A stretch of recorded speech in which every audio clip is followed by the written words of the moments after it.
start recording right now. We are as live as we're going to be. And who would like to start?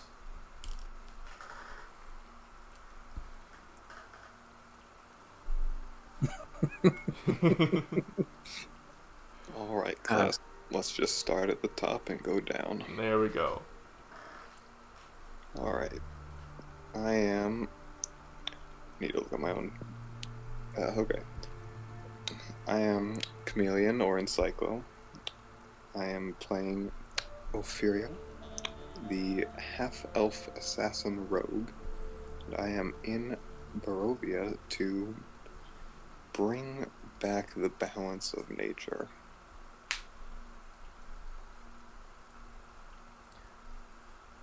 Thank you very much. Mr. Faustus, would you like to go next? All right. Well, I am Faustus, and I play Rhaegar, the Aasimar Paladin. And he is big, and he's shiny, and he likes sword, and he is here to bring back light to Barovia. Okay. Mr. N. Hess. I am Nick H. I am playing Aresis Nilo, a Elf Eldrin variant, Blade Singer Wizard. I am here to prove my worth to my family and destroy evil that lurks through Barovia. Alright. That comes to me. Mm-hmm. This is fresh, so pardon me, but I was playing Johann Heilig, the mold man, by the way, and he was born in Barovia, raised there, and he was fighting for the people of Barovia, I think originally for himself. It was personal for him, with his wife, his kids, his family. He sold his soul to Strahd to try and improve his own personal life, and was betrayed. Everything fell apart. And that story is not recorded, but he is passed, or passing, as the start of the story. And I will be playing Pavel Chisti, a divine blood, or divine soul sorcerer. Thank you very much. It's on to you, Mace. I am Papadon. I am playing Mace Hallister, Dawnbringer, Cleric of Lathander. I woke up in this God's forsaken land where the sun does not peek through the trees or the clouds, and my life's goal is to bring the sunshine back. Okay. My name is Eric, and I am the game master for this Curse of Strahd campaign. I think we've been playing for several months now, and in terms of game time, it is now the 7th day that our players have been in Barovia. And is there anyone who would like to give our audience, whoever they might be, a little review of what happened last session? I suppose I should do that. Sure. We were in a dark mansion in the woods, occupied by revenants, undead. And we had gotten, I guess, fortunes earlier, several days ago in game, from Madame Eva, or And she had told us of many relics that would be useful in defeating the Devil Strahd. And one of them seemed to be in this mansion. And so we went upstairs to talk with this revenant, and we tried to keep things peaceful. But with an undead that is sworn to vengeance, that is difficult. And he was intelligent and a commander, and he immediately went after the spellcasters and gave Johann a life, I guess, ending wound. So we'll see the end of that today. I don't believe that I'm in a state to voice him, so Eric is going to take care of that for me. And we are currently in the woods, just on some rocky ground, the best we could find to rest and patch up our broken and bleeding bodies. We almost all died. That is very true. We are at rock bottom, and let's hope that it's a firm place to stand upon. Well, welcome to rock bottom. I've been here for a while. Mr. Phil, welcome back to the Discord. Welcome. Totally lost track of time. I was like, oh shit. It's okay. If you wouldn't mind, could you give us a quick little review of your player name, your character name, your race and class, and your character motivation?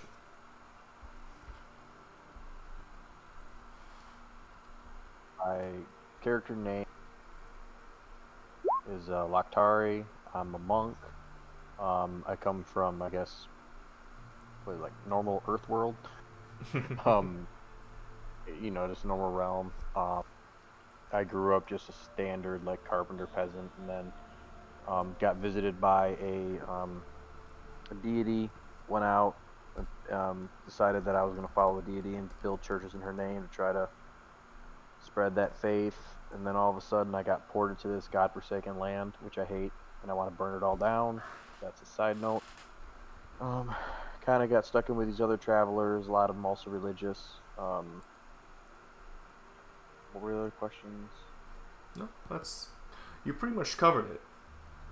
Yeah, I mean, my motivation right now is just to get the hell out of this place. It's just not, like, I like the old land I was from. I liked building the churches. It was a good, wholesome land. This place is just cursed, and everybody's not good. I mean, I would have my character, I'd have no intention of building churches here. I don't think anybody's salvageable. Okay. It's interesting that we actually finish with your character, because the pre-game question that I have for all of you tonight somewhat pertains to Laktari's attitude. So it's a two-part question, two sides of the same coin. What would you give up to leave Barovia and go back to your former life? And then, in turn, what would you not give up to leave Barovia and return to the life from whence you came?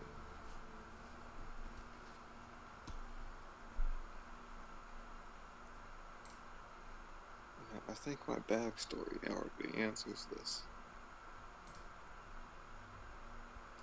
Maybe. Kind of already given up everything. There's always something more.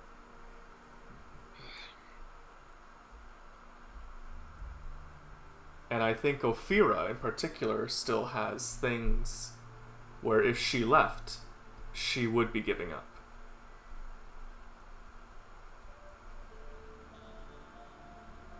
Yeah, I know. It's just kind of funny because I've already paid that toll once.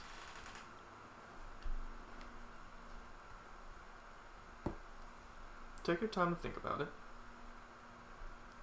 So for those who are listening, or who decide to listen, this is a little ritual that I go through with our players where I ask a question of them that gives them an opportunity to develop roleplay and background on their characters.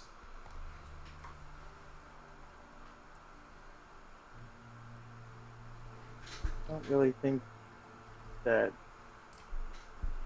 Rhaegar really wants to leave. This is kind of what he does. He is. This is what he was trained for. He is a monster hunter. He seeks out evil things and he kills them, or he dies trying. And so far, he hasn't died trying. And this is the biggest evil that he's ever come across. So he's not really looking to leave until it's gone, expunged, cleansed. So I'm not really sure that he would give up anything to leave. Um, Okay. I would give up my, I don't want to call it purity or whatever, but like I'm totally willing to like, I had no problem burning down that town, right? Because I felt like Mm-hmm. nobody was, well, I don't think I would have done that prior to coming to this place. So I guess was I giving up my humanity or whatever? But I don't really think I was giving up my humanity to leave the place. I was just making a greater or lesser of two evils decision. Mm-hmm. Would it be perhaps accurate to say that you would give up the lives of Barovians to leave? Like, if you knew that they would die because you left, you would still leave? Is that... I don't think I would, if I felt like they were truly innocent, I don't think so. But if I feel like they're just as corrupt, I'd have no problem. Okay.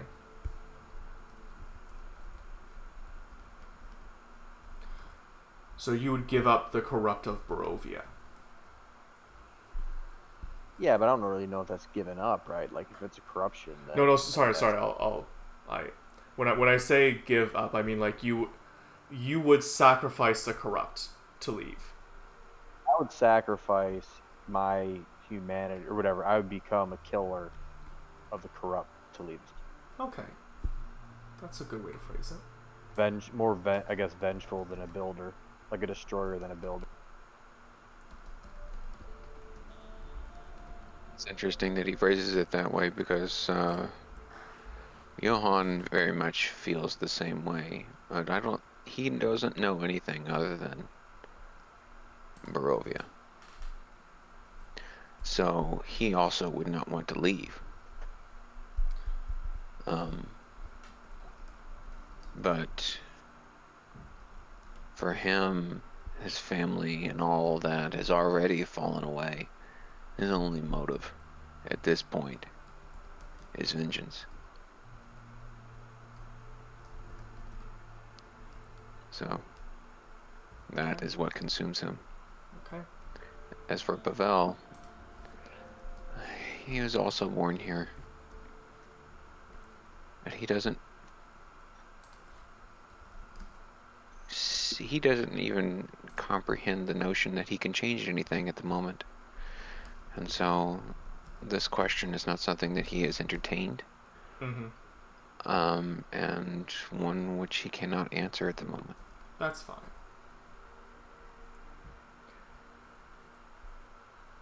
Mace? Okay, so clarify the question for me one more time so I can make sure I answer it to the best of my ability. What would Mace give up to leave Barovia?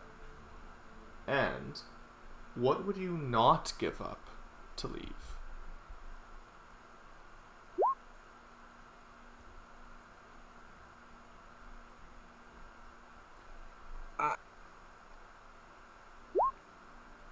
I don't think at this point Mace has any want to leave this place until it is cleansed, especially now that he sees his friend, and he does consider Johann a friend, even though he was leaning towards the darker side.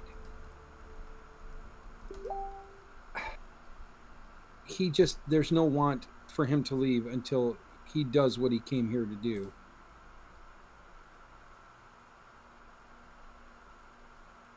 Okay. Well,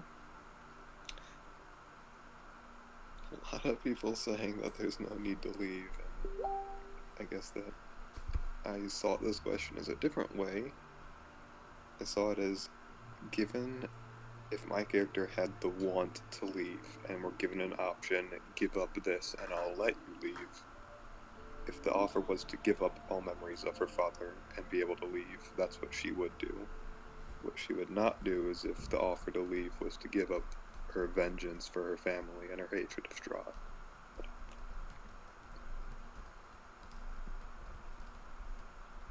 Okay.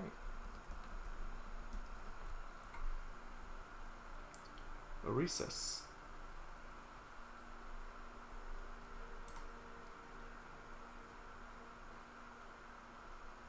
Okay. I'm gonna start with what Reese's would not give up to leave. Reese's would never willingly sacrifice a comrade or leave them behind in order to leave Barovia. He has seen comrades fall in battle, and he's never gotten over it completely. And that's a big driving force to why he's become so enthralled with blade singing. He feels it can make him invincible, and he can stand up to any enemy and never be slain in the name of protection.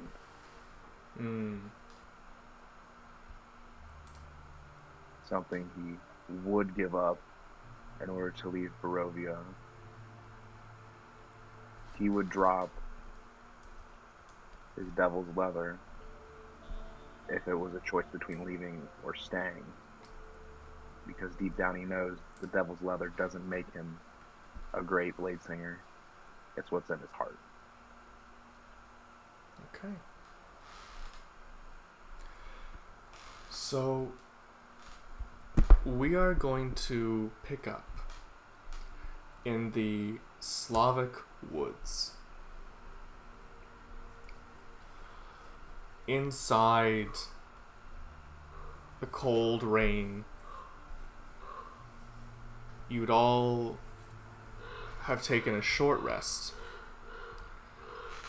having nearly died, several of you.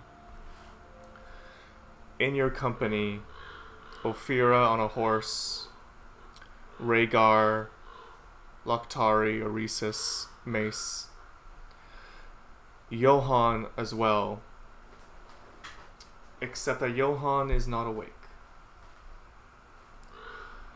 When last you saw Johan, he had cast a spell where an entity had formed from that spell while he was weakened and bruised. Spending what little energy and life he had left, he used it to send this entity into the castle to try and recover Lokhtari and warn him to escape. Since that time, Johan has not woken. I believe... Who was taking care of Johan?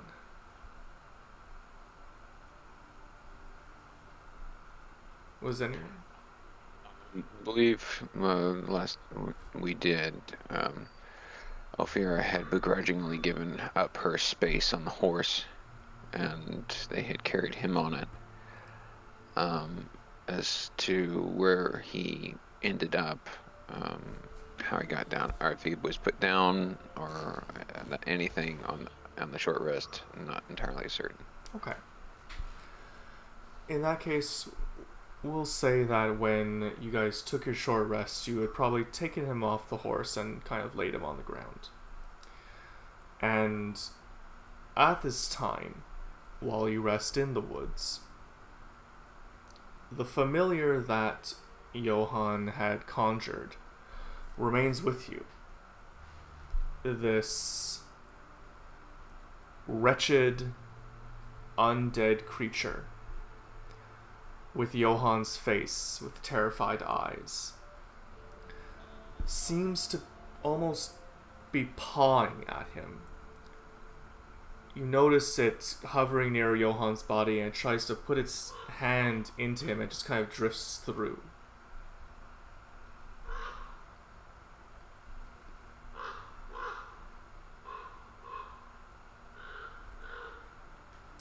it to you, gentlemen, to decide how you want to proceed.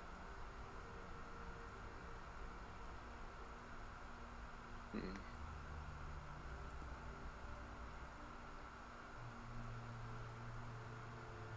Eric, Yes, sir. how was Mace left on the escape from the castle? What was his health and Mace was very badly injured. He actually had fallen in battle, but was recovered and regained consciousness, but for by the grace of Rhaegar, who used a lay of hands to bring you back to standing strength. This happened after you had been pulled out from the mansion and fell 2 stories to the ground. And you basically were reawoken, thrown onto a horse, and carried out. But you are awake, and you were at 5 hit points when you got to your short rest in the woods. Okay, thank you. No problem.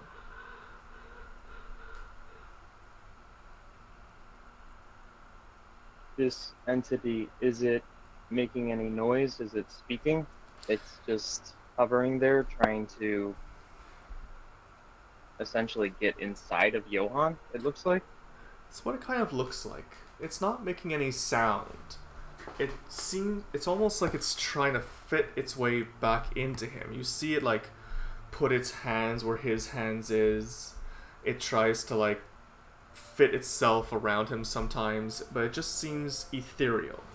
And it doesn't seem to be able to fit back into the body. I know he was weak. I know he's older. I'm just gonna go over there and like, you can make this a medicine check if you want, but just like do the pulse check thing. Yeah, I'm not gonna have you do. If you're just checking for a pulse, you don't have to do a medicine check for that. Your passive medicine would be enough. How long do you feel for a pulse? Well, I believe the standard time to check would be over a minute. Okay. If you check for over a minute, you feel 6 pulse beats.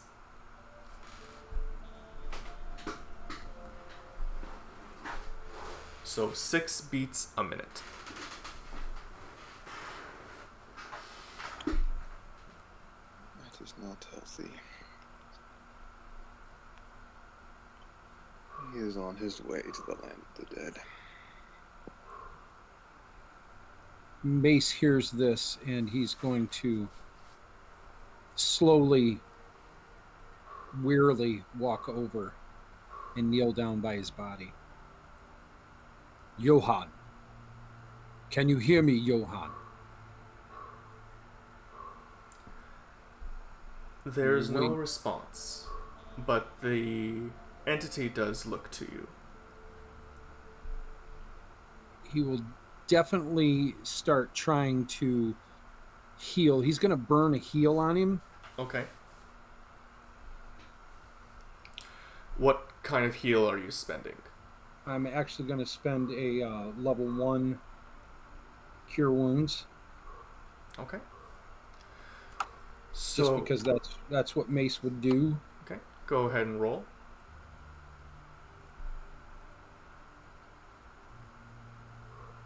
Okay. So 13 healing. You lay your hands on him and you can see the wounds across his whole body. You see the coagulated black blood. And you cast your magic into his body. And normally when you cast these spells, you can feel them take hold. You don't necessarily feel the wounds closing, but there's a resonance when a spell takes hold. And in this case, you feel it sink into the body, but it almost feels like it drains out. Like if you were to take a bucket of water and dump it into a bathtub, and then it just sinks through the drain. And for the briefest moment, roll a religion check for me.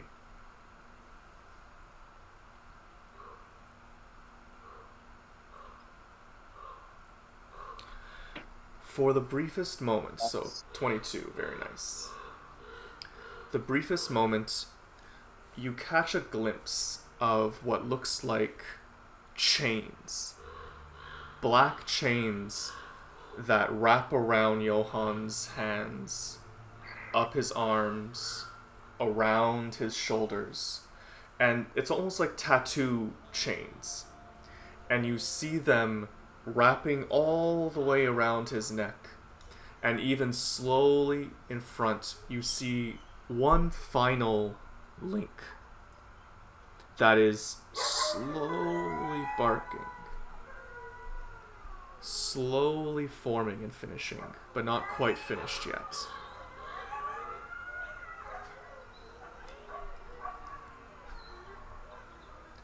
Johann, listen to me.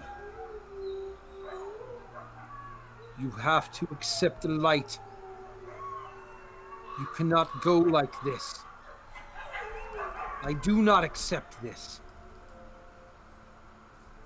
Johann. You see the link again, very slowly closing. And at the same time, you see one final chain kind of connecting him to his familiar. And that chain seems to go through the familiar and off into the distance and disappears. But you still see this progressive, slow closing of that final link around his neck. Wherever happened to your healing, you get the sense that it did not go into Johann, but instead fed down the line of chain into somewhere else.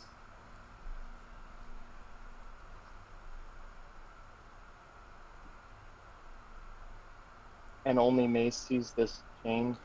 Right now, Mace is the only one who saw this. Rhaegar, I need you. Rhaegar's gonna. Well, I mean, he was standing there the whole time, but he's like, yes, anything that I can do. Something is not right. His body will not accept my heals. It's like it's going through him to somewhere else.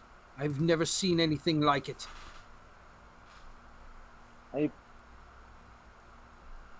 There's something very wrong here. I've never seen his familiar act this way. Usually they reconnect with one another. It's almost as if he can't. Can I roll some sort of, God damn my low intelligence. Arcana, I guess, would have to be, or something, just to better understand why this is happening, or maybe what these links are. So be more. I know Be more specific, because right now you don't know about. Well, I suppose Mace told you about links. Are you trying to discern what's Mace talking about? What's happening to the familiar? I'm trying to discern why his familiar is acting the way that it is, and why it can't establish contact with him. Okay. Yeah, in this case, we're gonna have to go with Arcana.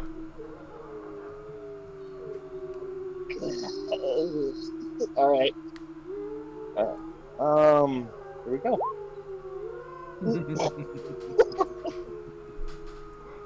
How's a 3 do for you? Unfortunately, you're not someone who practices in magic like this. This arcane nature of magic and certainly not with these undead type of familiars, is incredibly foreign to you. At best, Rhaegar, very frustrated. You've seen things like this take possession, like when you were at the death house and you had those children. But this is so far and away from possession and so far and away from the ghosts. You don't know why it won't work. Rhaegar is just gonna get really frustrated, and he's gonna be like, "Damn it, Johan! After everything that I went through to save you, we jumped through it from a 2-story window. Can't die on me now." Tell you what, roll an insight check for me.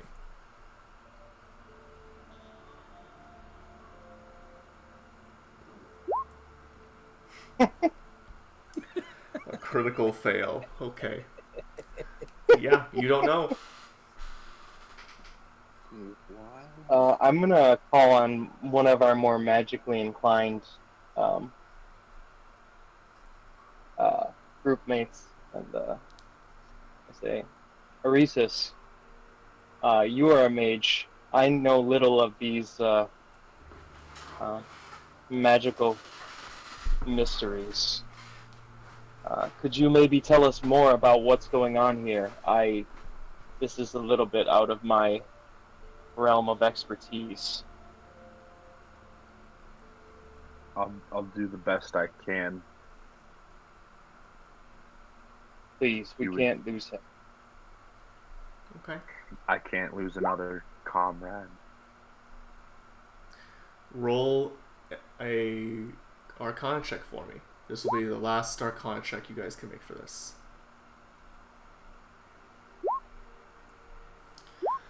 Okay. So, for those of you who are just listening and not watching, during this whole time, Lokhtari is sitting with his head in his hands, feeling guilt and responsibility, because he knows that Johan sent his familiar to rescue him from the castle. So, with a roll of 10, Aresis, here's what you know. Ever since you've met Johan, his familiar has not behaved like familiars that you've ever seen. Most of the familiars that you've seen are usually small creatures, things that can maybe run here or there and do little jobs for you. His have always been just more, well, for one thing, more dead. They've always had a necrotic magic feel to them. He's often used them in battle, and they've sometimes even done damage and cast spells. And so his familiar is beyond what you're accustomed to. And from what you do know, and you've kind of paid attention to this, is that when Johan cast his last spell, he was very weak. From what you know of him, he shouldn't have had any magic left to cast, and yet he was still able to cast this. Now, in most cases, when someone goes unconscious, their spells end. And so you know it's unusual that this is still existing. And that's pretty much all you can glean with that roll.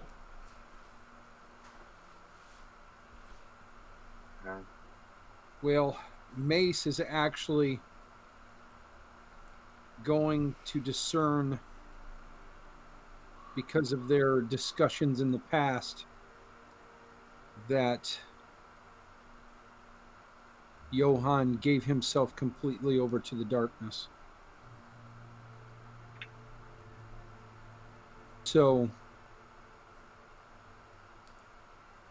he's gonna lean in close.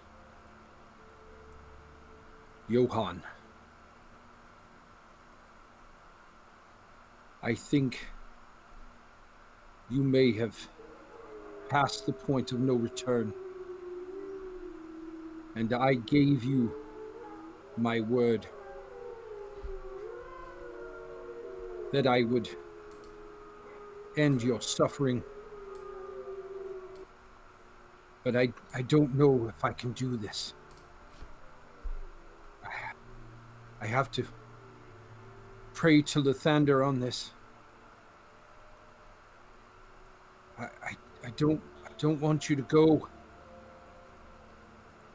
but I've done everything that I can at this point. And Mace will put a hand on his head and put a hand near his heart. Tears will start to slowly form in the corners of his eyes.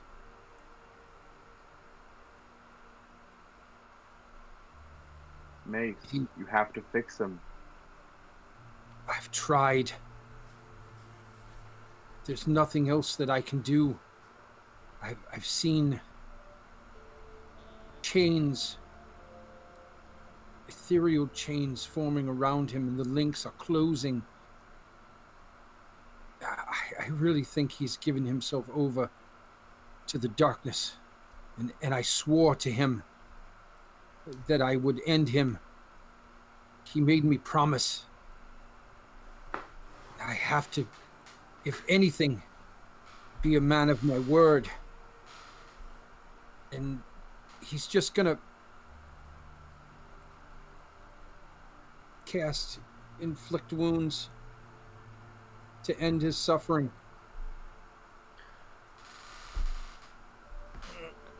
As the magic begins to flow through your hands,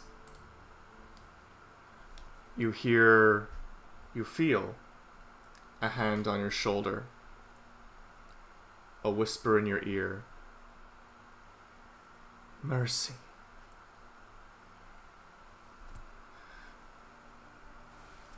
The spell ravages Johann's body. Where he was previously wounded, the wounds open up more, exposing bone, muscle, and organ. What little blood remains spills out. Breath escapes from his lungs through his mouth. And you see the chain around his neck. Roll a perception check for me.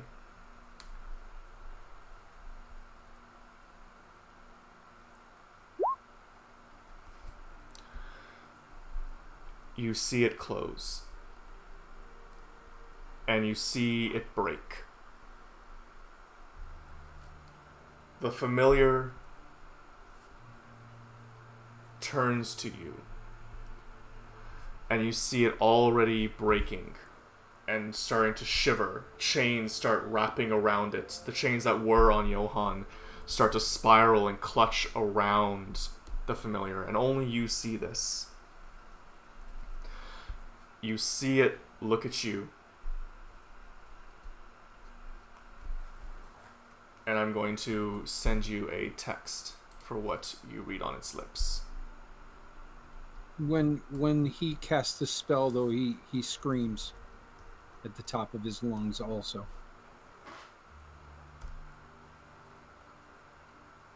The familiar disintegrates. And you watch the chain that was linking Johann and it into the distance slowly disintegrate as well, off into the distance. Mace collapses off to the side and lays beside Johann's body, utterly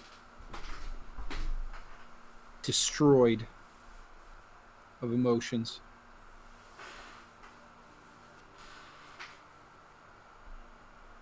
Why couldn't I save him? I swore I would never let my comrades fall again. What happened? How could it have been prevented? Does anyone have an answer?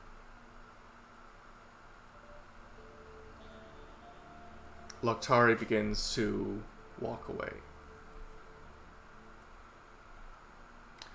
Ophira, it is late fall. And so the rain is very cold, almost sleet, but not quite.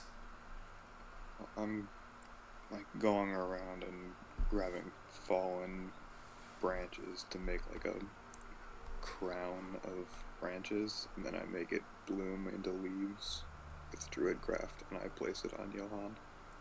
Okay. Ophira, you're from this land, do we bury him or do we burn him? What's tradition? What is tradition? Well, that would depend on the religion you follow. History 14, you've also been reading some books, so I'm going to give you advantage on your history check, because you literally read a book about this a couple of sessions ago. Rituals and Religions of Barovia. Yeah. So give me one more roll of history. I lost track of my history skill. That's okay. Okay, so with a 14, you know that Lathander would be the traditional burial in a coffin. In Barovia, some traditions of Lathander have felt that the only way to return to the sun, to the light, is through fire and light, since that's really the only source of light in Barovia is a fire. It's a bit more of a bastardization of the religion, but it's been somewhat accepted. You know that also oftentimes some bodies will just be left. That doesn't seem to be a tradition, but it seems to be very commonplace that a lot of bodies are just left and kind of dumped. Older, much older, and you've gotten a bit of a sense of this with your recent connections to nature. Some do involve burying people into the earth without a coffin. You're not familiar with what Johann would want personally, but let me think. Let's see, Rhaegar, Mace, Luktari. Who amongst you felt the closest to Johann? I would think Mace, actually, because they had their little pact and they have had some discussions. So Mace, I'm going to ask you to roll an insight check to see if you would have an idea of what Johann would want with his body.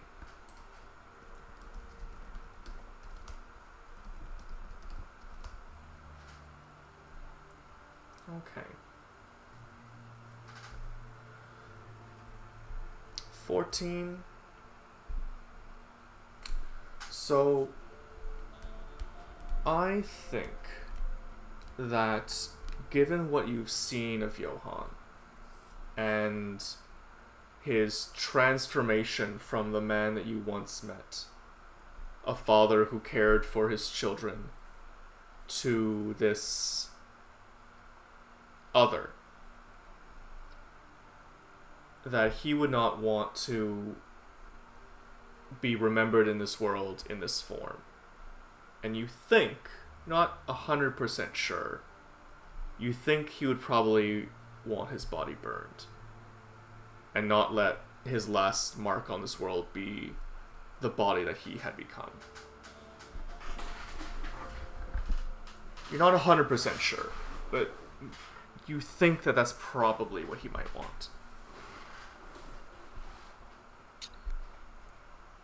I would tend to agree with that because I was thinking about that. And in our current state, the ground is probably really hard. It would be almost impossible to dig a grave that is actually deep enough. And he doesn't want the animals to defile his body. So Mace will actually get up and start looking for sticks and anything that they can dry off to create a funeral pyre. Yeah, Rhaegar's already doing that. Aresis is going to help. He's going to move very and try to stay as close to Johann as possible while doing. Okay. I do not feel that Johann would want this shell to be left in this awful dark land. I think we should burn the body, send it You're to the heavens. right, Mace. Let his spirit light our way. Well, since I do have the book, there's probably like a written down what to say during a funeral rite in there. No, because it's not a guidebook to the rituals and religions. Just a history. Yeah, Okay. yeah. Well, then I will let one of the actual religious people lead it.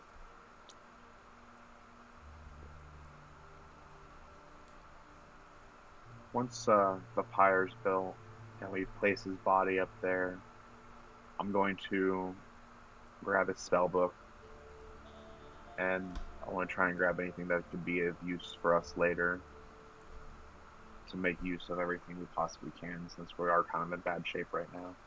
Okay. Before they light it, I want to try and find like a flower pot. Just like any flower. Yeah, just anything. And I will make it bloom with druidcraft. You put a crown on his head of Yeah. branches and leaves. So I'll say that when you do that, you do find how do I describe this? It's like a bluebell, but it's a flower that's a much, much deeper purple that almost seems black. So you call them black bells, kind of form a little bit around his forehead. And I will place that at wherever they're going to start the fire. Okay. Before we light the fire, though, Mace is going to kneel by the body and say a prayer to Lathander. Nothing really spectacular or anything. He's just going to ask Lathander to watch over Johann's spirit. And then he's going to bow his head quietly for a couple minutes, and then he'll stand up and take a couple steps back and look to somebody else to light the pyre. Rhaegar will step forward. I do have a tinder box. And I also have a prayer book, which I will probably open and say a few words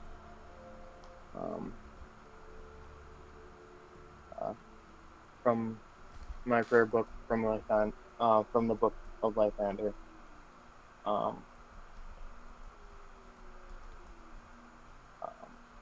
And once that is done, I will look around and just kind of see if anybody else has anything to say one last time. But Reese's is gonna walk up and just kind of just toward his face and just kind of whisper, "I'm so sorry. I couldn't protect you. I must be better. I must be stronger." And he's just gonna back away slowly with tears rolling down his cheeks.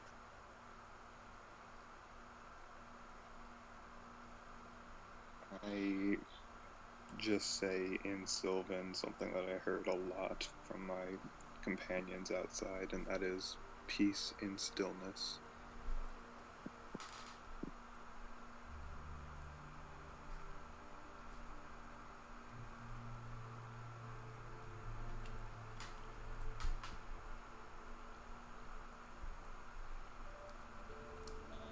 Is Lokhtari doing anything? I'm watching, but I'm still just quiet. Okay. Alright. Can you guys hear me? Yeah. Yeah. Yeah. I usually have mic problems, so I had to check. No, it's all good. Do you light the pyre, Rhaegar? Okay. So Rhaegar steps forward and he says, "Farewell, illuminated one, until we meet again. We carry the sun in our hearts. Until then, give us the strength to carry on. Until the next dawn. We greet your ally, the Moon Maiden. Her silver light guides us until then. There is always another dawn. Farewell, precious sun." And then he lights the pyre. By Lathander's light. The fire burns slowly. If you do put oil on it, it will burn faster, but it is raining. It is very cold. The wood is wet. So the fire burns rather slowly. Rhesus, as you throw the flasks of oil onto the corpse, the flames billow up and ignite. The warmth from the fire gives all of you a bit of solace, as it's one of the few moments that you have actually felt warmth. Though obviously, in the cold emotions and the cold environment, for some of you it might be a warm balm, but others it might offer very little succor.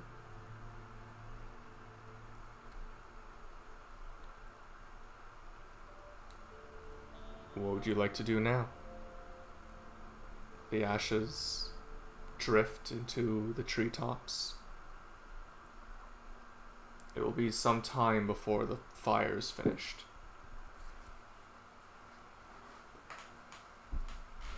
Say we make camp here. We need to find his daughter. Before we make camp, I have something to say to all of us. Too many times in this dark, cold, unfeeling land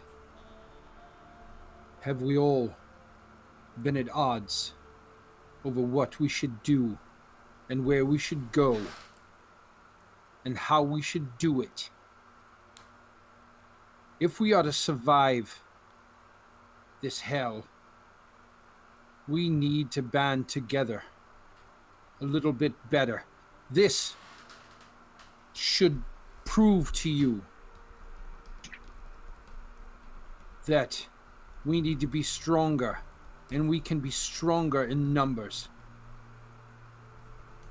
I do not want to travel this land with anyone who does not have my back at all times. I may make poor decisions, but we've all made poor decisions here. But we have to have each other's backs, no matter what, or we will not survive.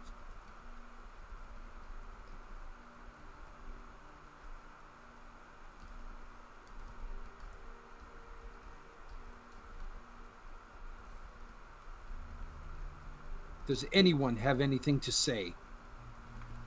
You're right, Mace. You're absolutely right. I would say we also need to be more careful. We've almost gotten ourselves killed multiple times, and now somebody's actually paid the ultimate price for our folly.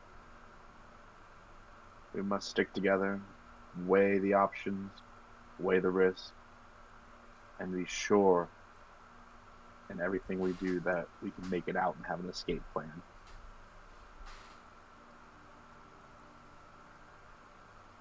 Cleansing this land is my number one priority, but surviving this land has to be the number two.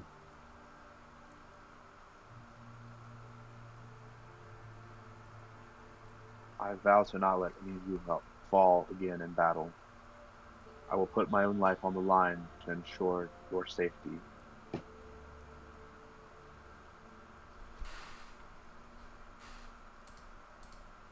And I will put my life on the line for each and every one of you. I will not leave you during battle. I will not leave you lay somewhere to be overtaken. Just know this, and all I ask is for the same in return.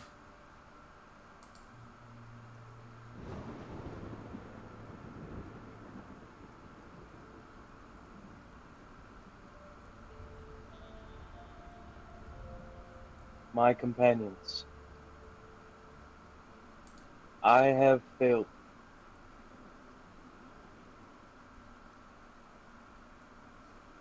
I have failed Johann.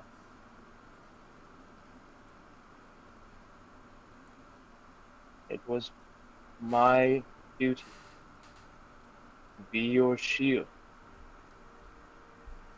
and to guard you from foes, both great and small. We have lost one of our number today, and the blame lies with me. But you see, that is my point. It does not all lie with you. We It must lies with all of succeed us. together, or we fail together. That is all I'm trying to say.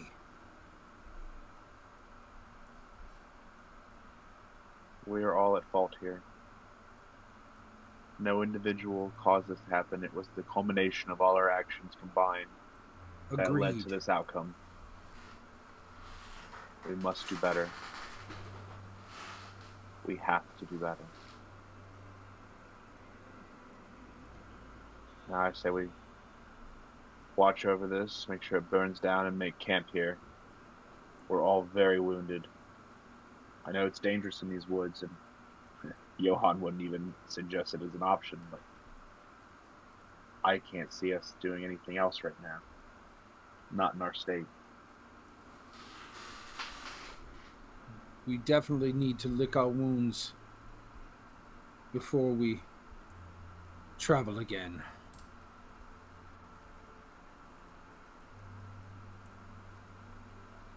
I'll set an alarm around the area to give us some notice if we have company tonight. I will also take first 4-hour watches.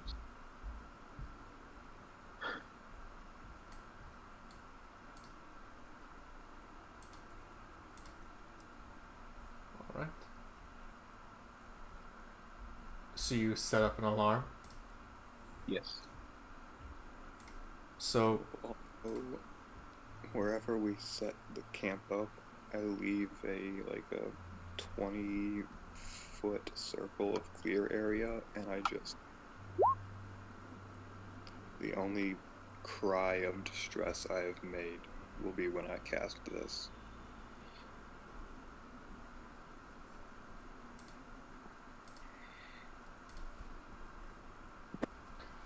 okay. How does it manifest your plant growth? I just cry out, my eyes fully green and glowing, and just that green light just sinks into the ground, and just the plants just explode into growth. Okay. Rich moss and ferns suddenly sprout from the grass. The bare dirt that was cold with autumn leaves grows just a little bit greener. The trees around you grow brighter needles. Some leaves grow as well. Probably won't last for more than a day or two because of the temperature that it's been. But for the moment, you stand in a green oasis. A fire in the middle surrounded by green. You And then I see fall. slight bits of pollen coming out from some of the flowers that have bloomed, drifting in the air like little sparkles.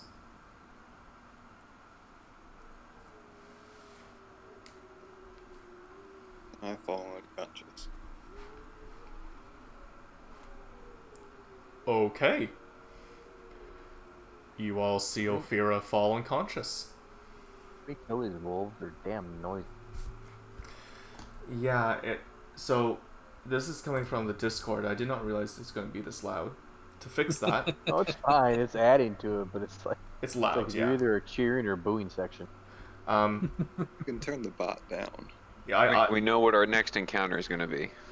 I've turned the bot down for myself. You guys might want... I think you guys have to individually click on Groovy and then reduce the user volume so that it's not quite so loud. That's a right click, and you'll see the user volume. I like the ambiance. Good. Okay. Do any of you do anything when Ophira collapses after casting a spell? Yeah, definitely. I would probably run over there and be like, "What the hell?" Because we just lost Johan, so high alert right now. Yeah, definitely run over there and check on her immediately. Arisa just starts crying. He doesn't know what happened. Thinks she's dead too. Mace doesn't move. Cold. Okay. It's just falling unconscious. The first time I ever used this, it was like adrenaline rush keeping me going, but now with someone dying and not being in the midst of a fight, it's just taken everything out of her. Okay. Especially since she almost just died as well. Who's checking on her? Rhaegar. Rhaegar, give me a medicine check.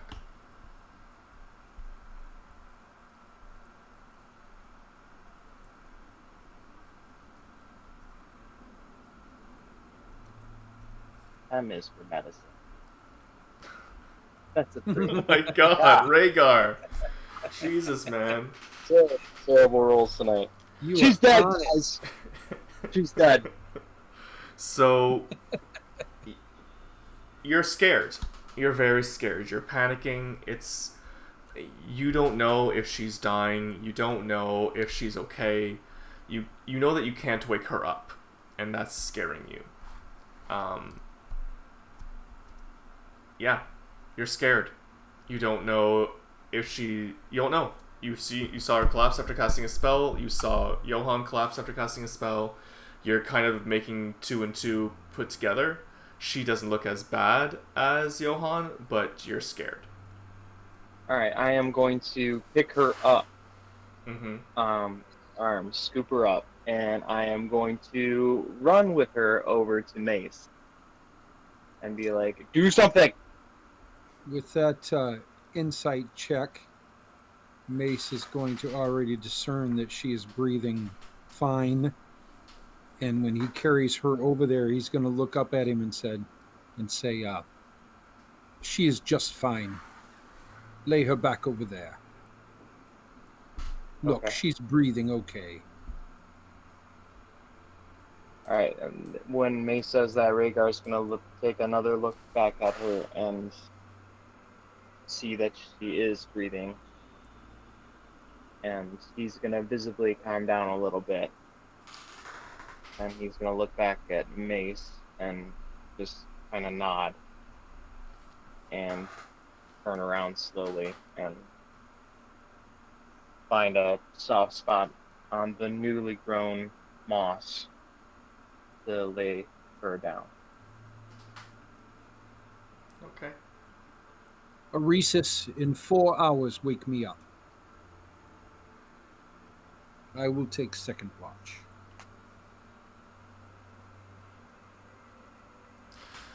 All right. Absolutely. And Mace will pass out. What's everyone else doing? So I know Rhesus is standing guard. Ophira is unconscious. We won't say unconscious. Incredibly exhausted. And what's everyone else doing? Rhaegar is probably not going to be able to sleep So he's probably going to stay up with Aresis. And he's probably going to be watching the fire, to be honest. Okay. That's probably what Rhaegar would be doing. Okay. And just thinking. Okay. After I the just first 2 hours with Rhaegar, I'm going to remind him that he needs to go to bed. He needs to get some sleep.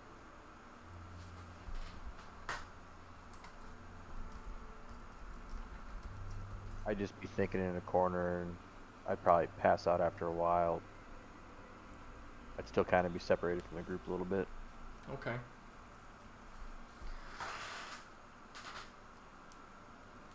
As all of you rest, and Aresis, you stand guard.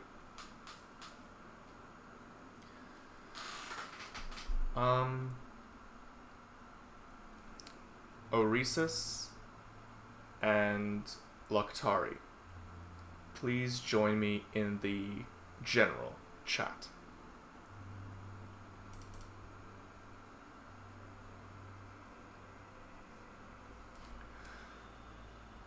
The day goes late, and you both, or Luktari, you drift off into sleep. Oresis, you are standing guard, and you experience this sense of calmness as you stand in this clearing of beautiful green and earth. And you look to the side, and you see Phil, you see Luktari stand up. And you stand up with him. You look at everyone around you, sleeping, and you both walk to a space that is cleared of everyone. You both put out your hands, and the earth moves for you. About 6 feet long, 2 to 3 feet wide, the earth molds its way out and leaves a space for you.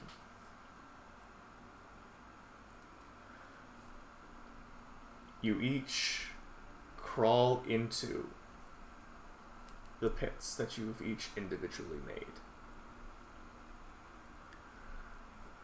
Would each of you please roll a wisdom save for me?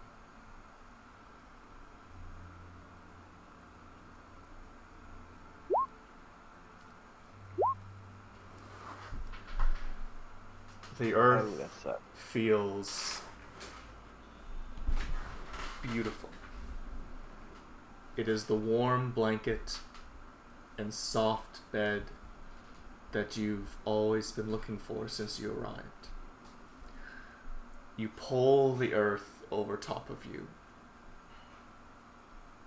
wave after wave covering you, the earth covering your legs, your chest, closing in over your face until it covers your mouth, nose, and eyes. And you drift, and you drift, and you drift. Join me back in roll 20. The answer is too often.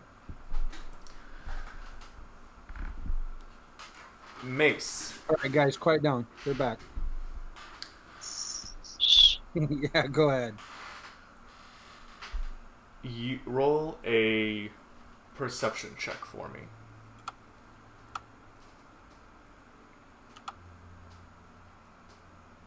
All right. Man, I'm on the rolls tonight.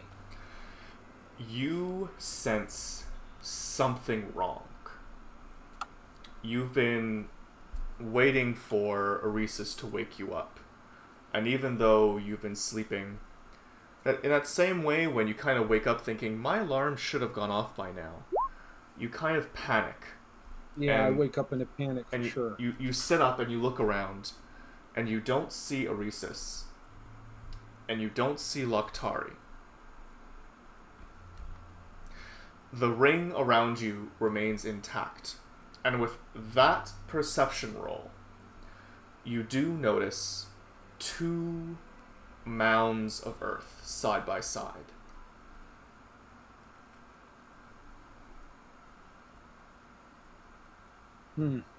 Okay, so I'm going to immediately stand up and sound the alarm, and anybody else that's near me, I'm going to be panicking a little bit. Because I know I should have been awakened by now, and I can absolutely sense that something is wrong. Who is closest to me? Well, the only 2 people who are left would be Ophira and Rhaegar, and Rhaegar was probably sitting right next to where he put Ophira, so they're equidistant from you. Mm-hmm. Okay, well I'm jumping up and I'm running over to him. Wake up! 4 hours, right? Something's wrong. Yes, 4 hours. I'd say a chance that they could wake me up at this point, but I was imagining that this was going to take it out of me for 8 hours.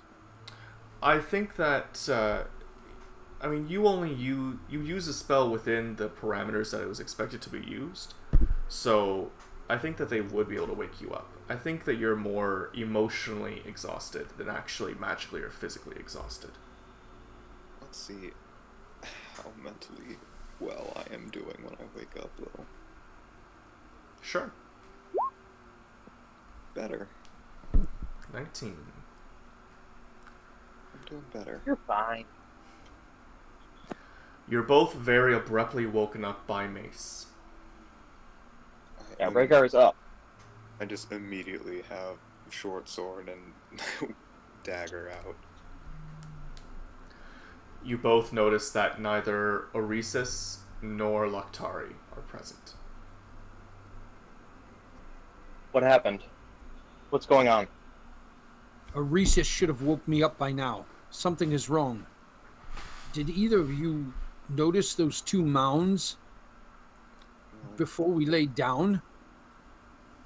I don't think I- it's there. I know that when I entered here, I woke up in a coffin. So I'm gonna...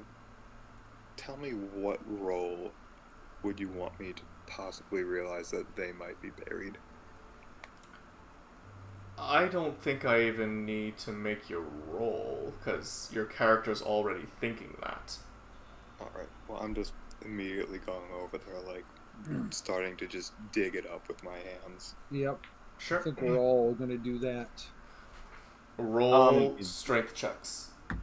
That's the advantage Okay, of doing let's- the side Discord thing. Like, if you actually think about it, it is your own character. Ophira, in her, I'd say, almost panic, because she knows what it's like. And Rhaegar assisting. You get to the first mound, and you're shoveling this earth with your hands. The earth around is rock hard and frozen, and yet this earth itself is quite soft and loose. And you immediately find Oresis within the first burial, and he is not breathing.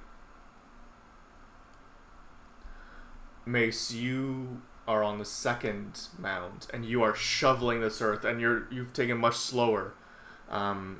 You're going to need some help to get the rest of it, because you're just not able to get... It's just deeper than you expect. It's not like 1 foot, 2 foot. It's like 3 feet deep, this loose earth. You're shoveling it.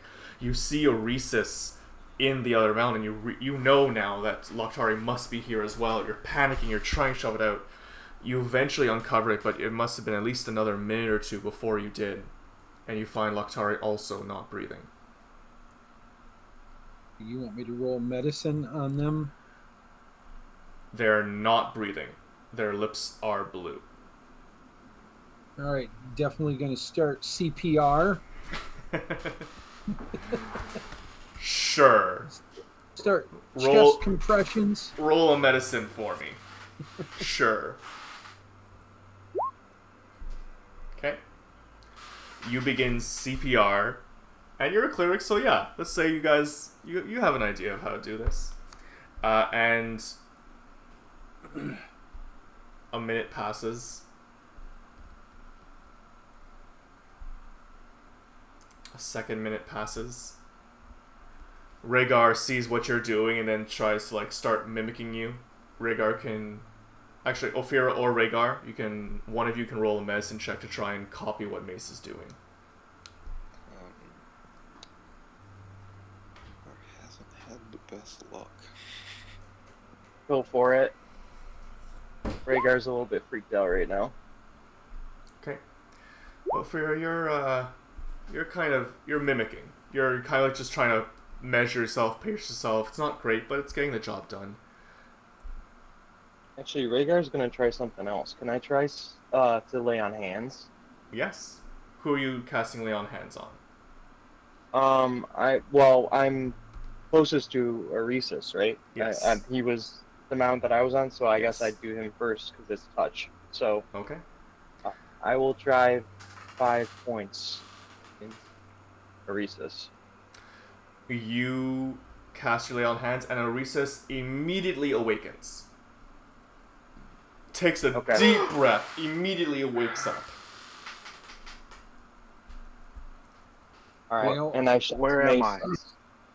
I said, Mace, healing works. all right, then I will burn my last level 1 spell slot. Actually, I'll do, level 1. Healing. Lokhtari 7. immediately wakes up. And Lokhtari and Aresis, you are both at your maximum health points, but you do each have 1 point of exhaustion. Okay. And As soon you do as not they're have a memory coherent- of what happened. Oh, okay. Mace What? is still going to ask, what happened? I don't know. I just woke up. You just blacked out and woke up right now? I guess. Knew I I should have thought I- stayed on watch with you. I thought I was dreaming. I was back home. It was wonderful. I'm just like rubbing my bridge of my nose. I'm like, you all know how you found me. He likes playing games like this.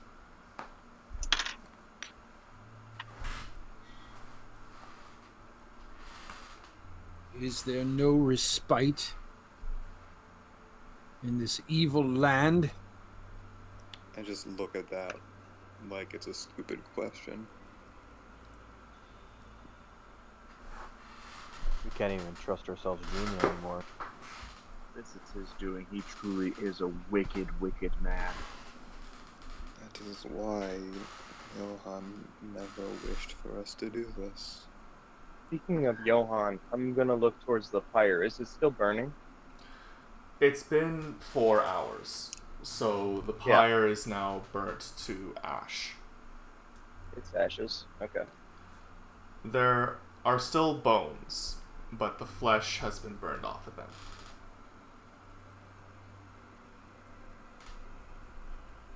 I would like to do a quick divine sense. Okay. 60 feet. Okay, let me make sure here. Celestial, fiend, or undead. Okay. You do not sense any celestials, fiends, or undead within 60 feet of you. I relay that to the party.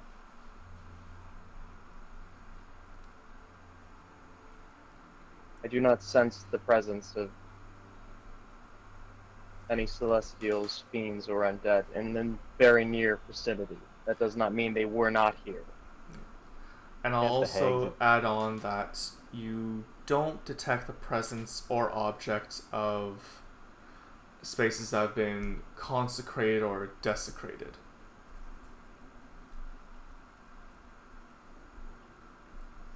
Yes, that as well. Can't the hags attack our minds without actually physically desecrating the area? Yeah, they can be in an alternate dimension. They don't have to be in this one, especially if they attack you in your dreams. But that's not a game. So if it is the hags, then they still stand a grave threat. I believe the way I said it would make it clear that I am pretty sure this was Strahd doing it. Yeah. Right now, Rhaegar thinks it's Strahd.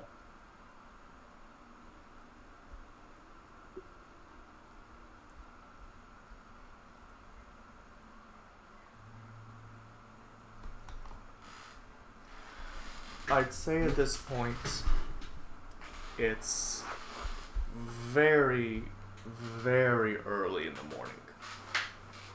I'd say for our equivalents, maybe 4 a.m. Do you wish to continue resting to get the benefits of a long rest for those of you who need 8 hours? Or do you wish to move on from this place?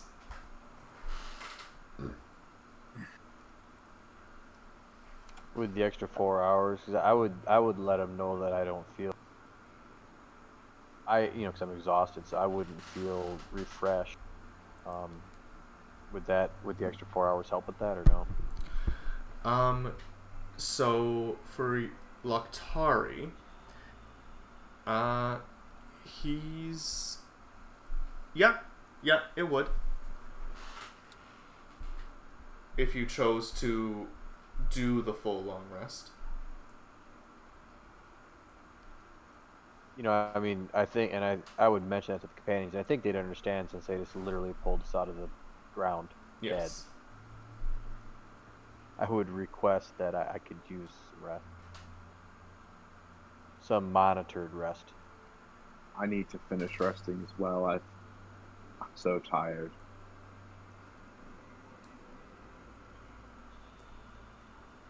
Well, I guess that leaves me to watch.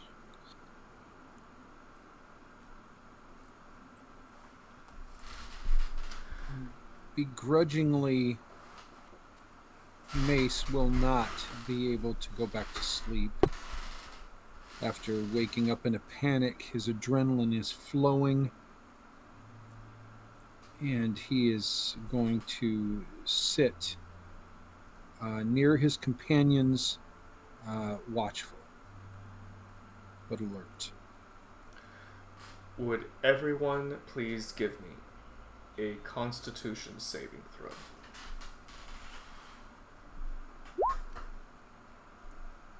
I just want to roll above a 10 tonight. That's it. Right?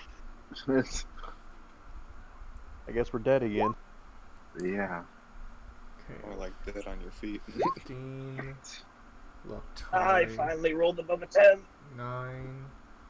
Rhaegar, 16. And Mace, 22. Okay. Please continue. So, Ophira, you're going to be standing watch, Yes. and Mace, you're going to be staying up with her. Yes. Okay. I have my bow out and an arrow nocked and just occasionally just slightly pulling the string back a little bit. Okay. I am sitting near the resting companions with my mace across my lap.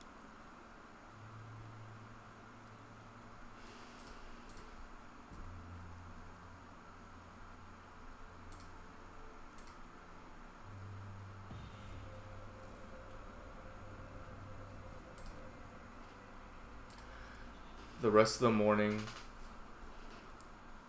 cold, but a gray light slowly starts to fill the air. An hour passes. A second hour. Your companions remain asleep. Is there anything that either of you would like to discuss in this time with each other? Or do you remain in solitude in your own thoughts. Remain in silence unless I am pulled out of it.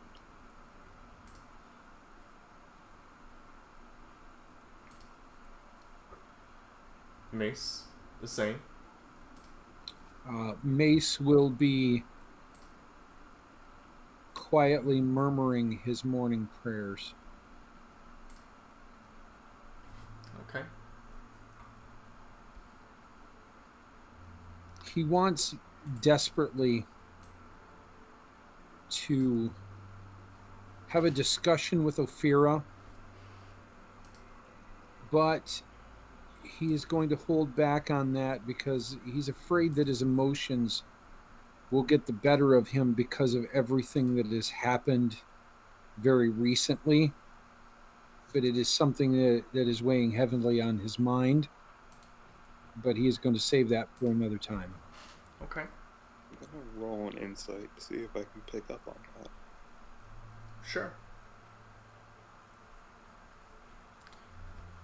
Based on what's happened earlier, it's fairly obvious to you, Ophira, that Mace is hurting.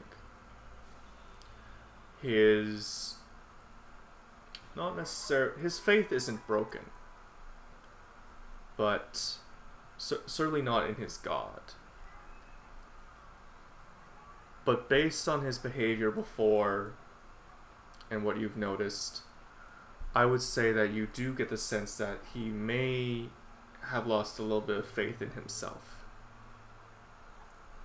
His speech was rousing, and you think he does believe those words. But with everything that's happened, you get the sense that he's probably questioning himself.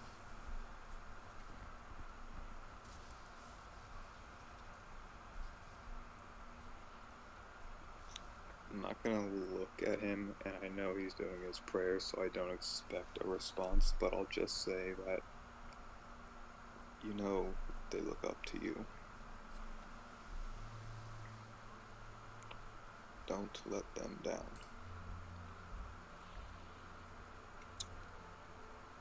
Mace stops his prayers immediately. He looks up at her with his gray steel eyes. I will not let any of you down. Ever. But I do have to question your motivations. Can I count on you when I need you? Will you have my back when I need you? Or will you turn away again? I need to know this. Because I will never turn my back on you.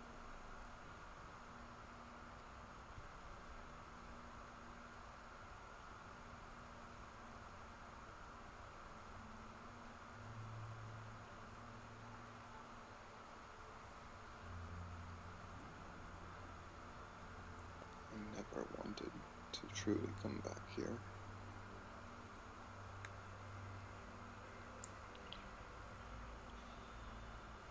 Do you think any of us want to be here? I don't want to be here. But now that I am, I must do something about it.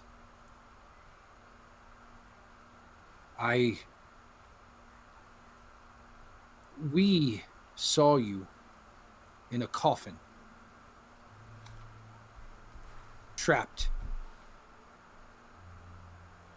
We helped you out. You were attacked by vampires, bitten, but we didn't turn our backs on you. We've all made mistakes. I've made mistakes. I mean, I made a mistake the first few minutes of being in this land and almost got us all killed.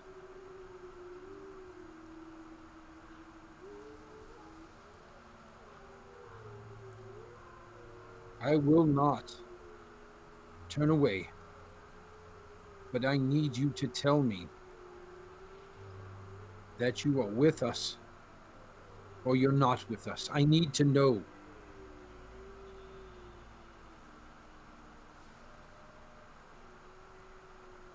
I've been running away for a long time.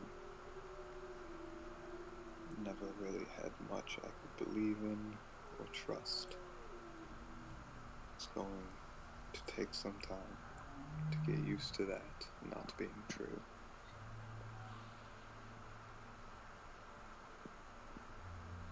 The time is now. With us. We are your friends.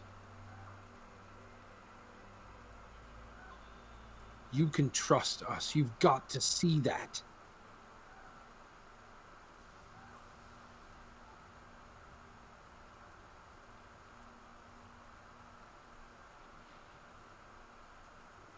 I know it's hard for you to trust, but you have to start somewhere.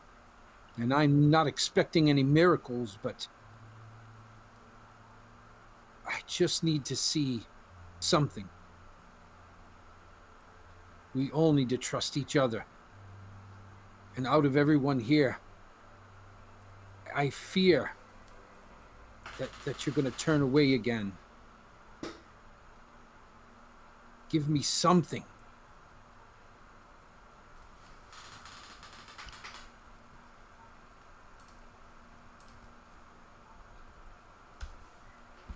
I don't know if I have anything left to give.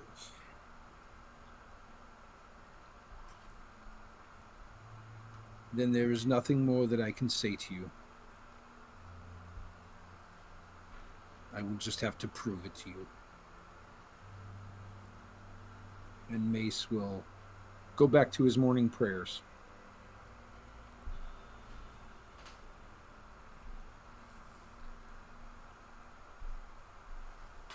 Whatever passes for dawn begins, and the end of your night's watch comes to an end.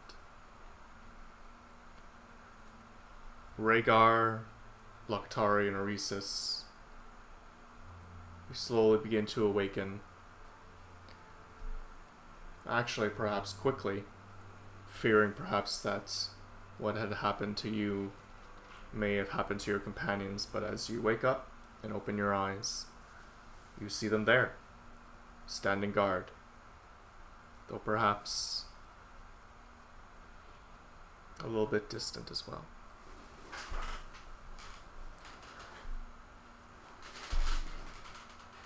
As they wake up, Mace will actually approach each of them. He's going to have a little glint in his eye, and he's going to try to be positive, because it is dawn, it is morning, a new beginning. And he'll clap Rhaegar on the shoulder, say, "Good morning. It is a new day, and I have a good feeling that things will be better from here on out." And he's going to pretty much do that to each one of them as they wake up.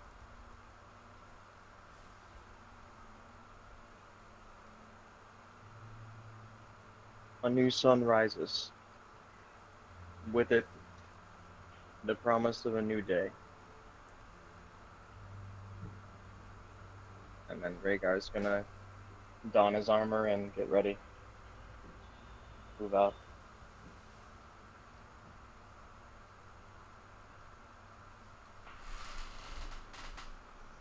Can I see if there are any ravens about?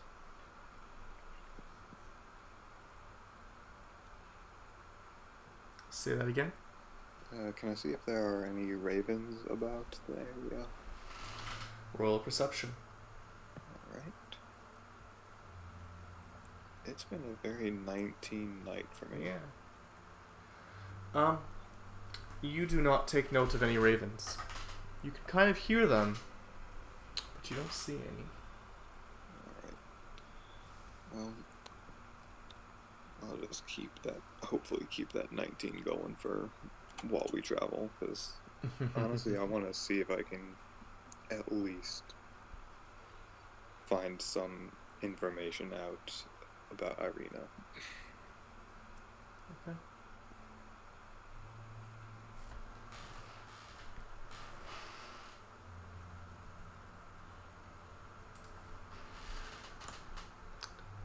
Sorry, Ophira. Repeat that last bit one more time. Need to see if I could. Hopefully, they can bring me some news of Irina, whether she is safe or not. Okay. As much as I didn't get along with Johann, I guess he never really realized how much I did to not hurt his daughter. Mm-hmm. Okay. And what of the rest of you? I'm kind of curious at how Loctari and Oresis receive Mace as he wakes him up.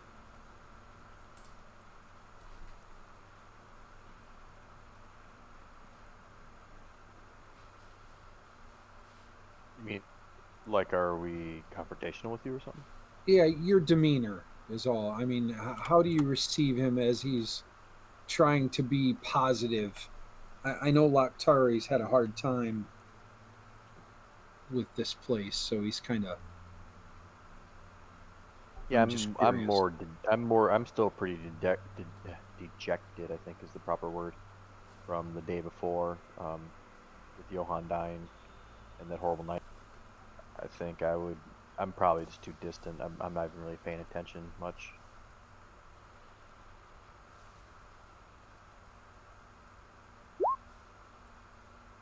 Arisa's probably, he wakes up really surprised.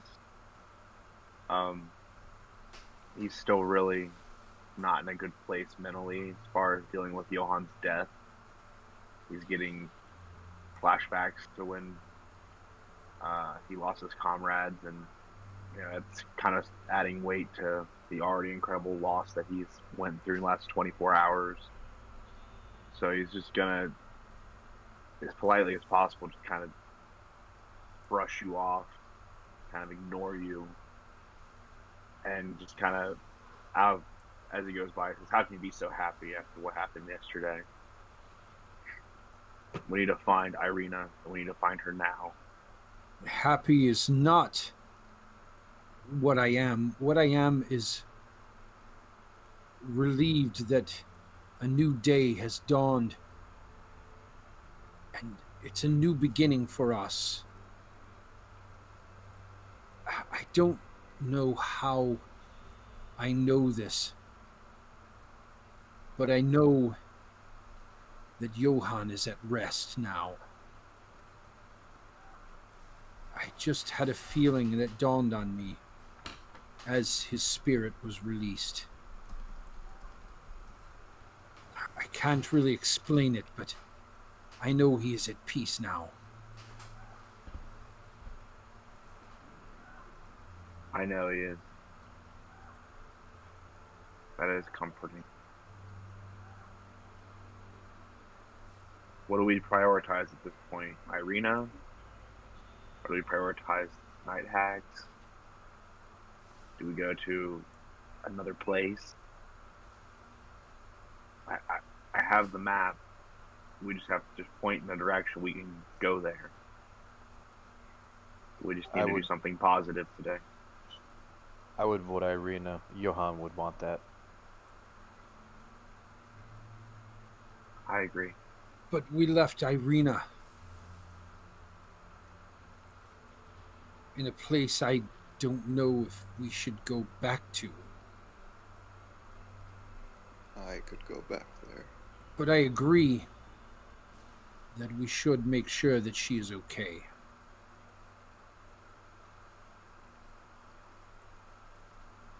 I am not wanted in Vallaki like you are. It is backtracking, but I think we should go back and have Ophir go get her. Maybe she'll travel with us. More than likely, she'll want to go home. But we have to do whatever we can to make sure she's okay at the very least. And we must let her know of her father's fate, too. Well, absolutely. I just didn't want to say it. It's still not real. I will go along with the group. Whatever you decide. But, and I don't want to take, because I'm obviously still concerned about the hag. I don't think there's much we can do about them, so I'd still vote Without Johann's magic, we may not be a match for the hags at this point. I vote we check on Irina also. It is disappointing, but maybe if Vallaki knows of the Reaper's passing, maybe all will be forgiven. His death is what I was sent to do.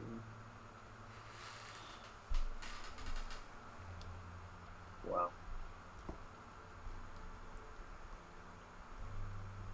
I believe it'd take us 2 days to get there.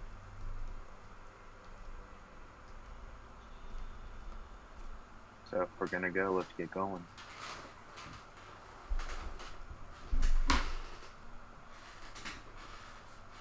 So which way are you guys going? What was Rhaegar's vote? Rhaegar's being uncharacteristically quiet. He's not Mace really has saying to anything know away.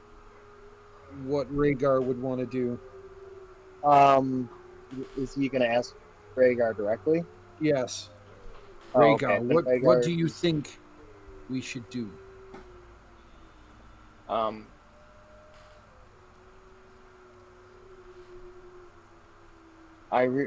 Strahd wants. I think our best option is to keep her from him. And the only way to do that is to make sure that she is safe.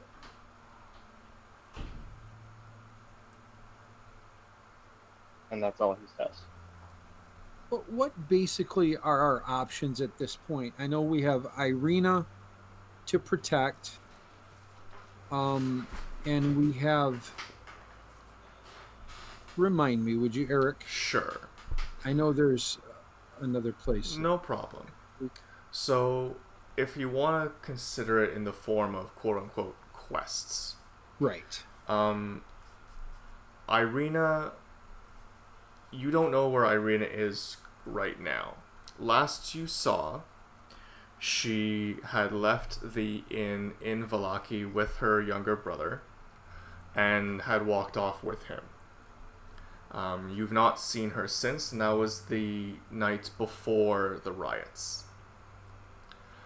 So protecting Irina is certainly one of the missions that you've taken upon yourself, and you know that Strahd is looking for her quite persistently. You know that the Silver Dragon, correct, Rhaegar, you've had the benefits of a long rest. You know that the Silver Dragon and the information you gathered at the mansion has told you that they are missing his skull, and that some form of a witch stole the skull. And since its loss, the ghosts and entities within the mansion have become more corrupted and consumed with hate. And returning the skull might cleanse them of that corruption. So that's number 2. Third, you were told by Erwin in Vallaki that he had family towards the west at a winery who might be able to provide you help and resources. And he had told you this when he knew that you needed to escape. And you also know that the town of Kretsk has... It's another village and city inside Barovia. It has an abbey and an abbot who you had been led to understand has perhaps more power to raise faith than those in your Barovia or Vallaki. And there might be more resources there as well.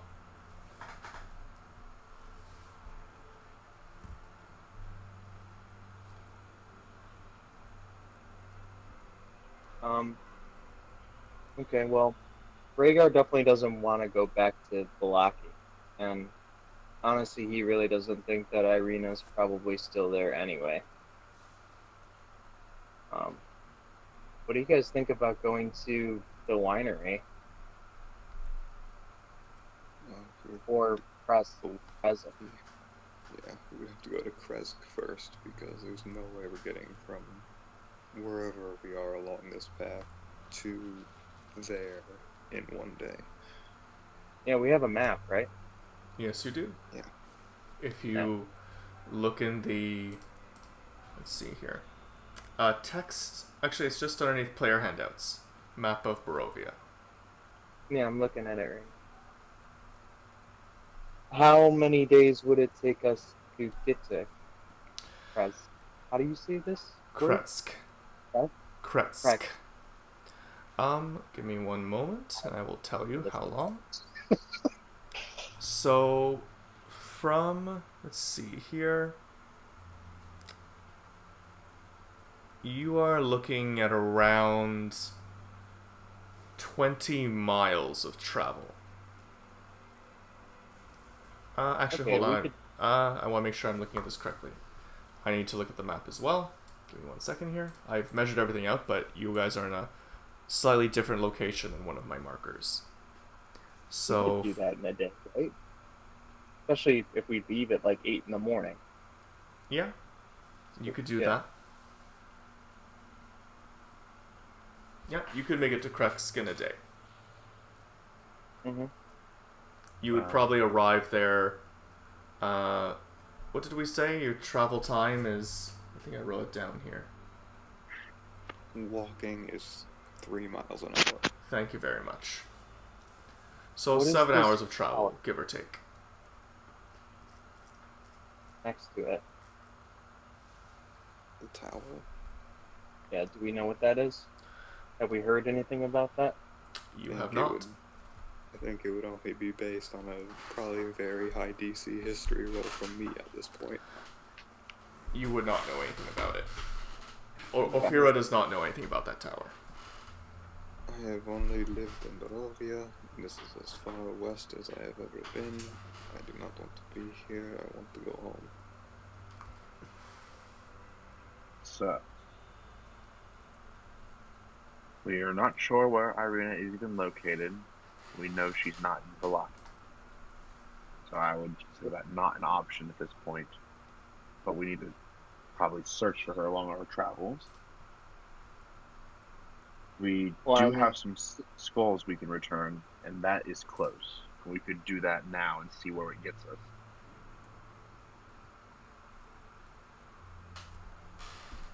Yeah, I mean, last time we were in Vallaki, it did not go so well.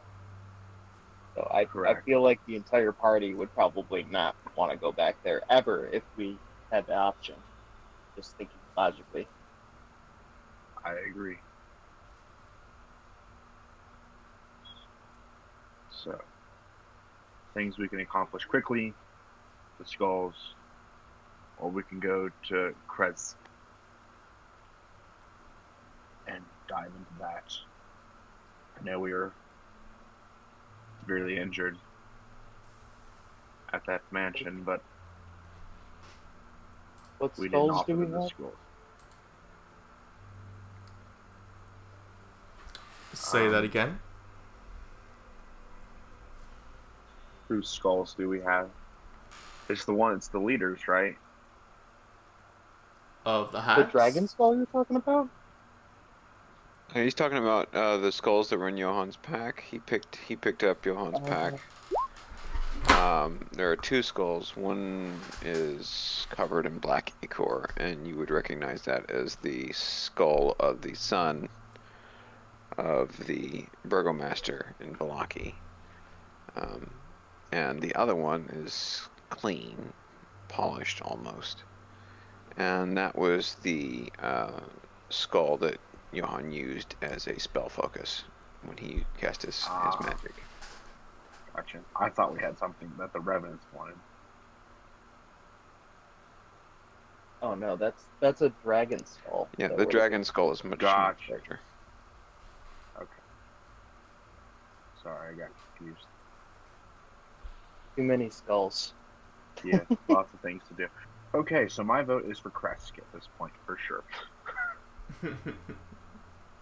I mean, yeah, I would say probably next big city. There's an abbey there that would probably make Rhaegar tickle inside. So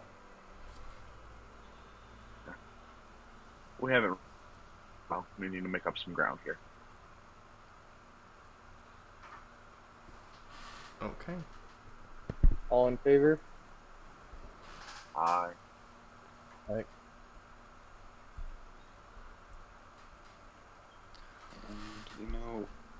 I'm pretty small and light, so I will offer the horse to one of our heavy armored people. It's like, Who would accept it?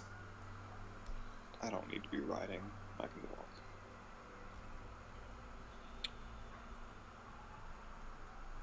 Mace nods his head and agrees. All right. So you all begin down towards Kresk. I suppose so. Seems that way.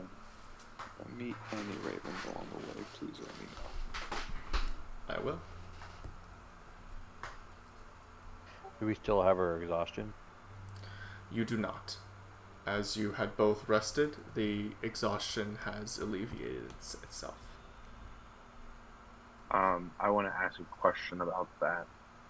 Because I am a wizard and a trance for me is 4 hours as my long rest, can't really long rest more than once within 24 hours, right? So it wouldn't have actually benefited me anymore, and I would have kept the level of exhaustion, or no? Oh my god. Okay, for right now, in this specific session, I will say that you get the benefit. I will consider that potential problem for the future. Okay.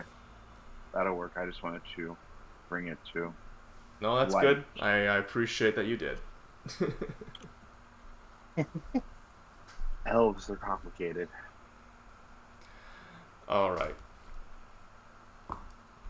You travel down the road. Cold rain pouring down. The bones of Johann remain in the woods, charred. Nothing much you can do with them, unfortunately, now. And as you step onto the road, some of you keeping your eyes out, some reflecting on what's brought you here. Is that a spell that you're casting, Mace? Or are you trying to calm everyone's emotions? No, I'm trying to fix my spells. Okay. Sorry. That's fine. It's fine. The road grows long. Ophira, you're hearing ravens, but at least for the moment, if you think you might catch a glimpse of one as you turn a corner, but every time that you do, they seem to be out of sight. You're not seeing them right now. You hear them around, but they seem to, for whatever reason, not be approaching you, or you're just seeing that they're not there. Alright. I would say ouch, but I do remember that Erwin said that he would watch us but wouldn't really help us. So I'm gonna assume these are probably like Erwin's family, just keeping an eye on us without keeping an eye on us, and I'll accept that. What is the order that you are all walking in? I would assume Mace would be going first with the horse.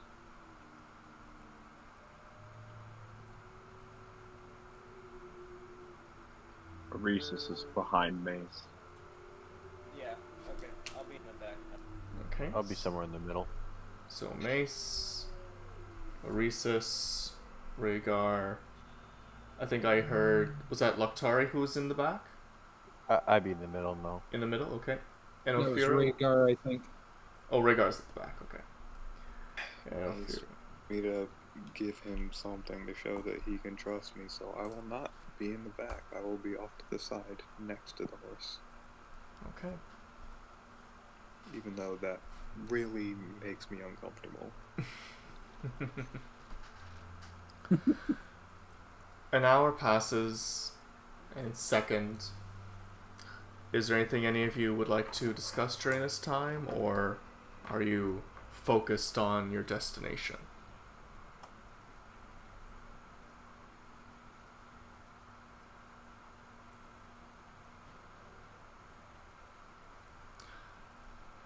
I will take that as focused.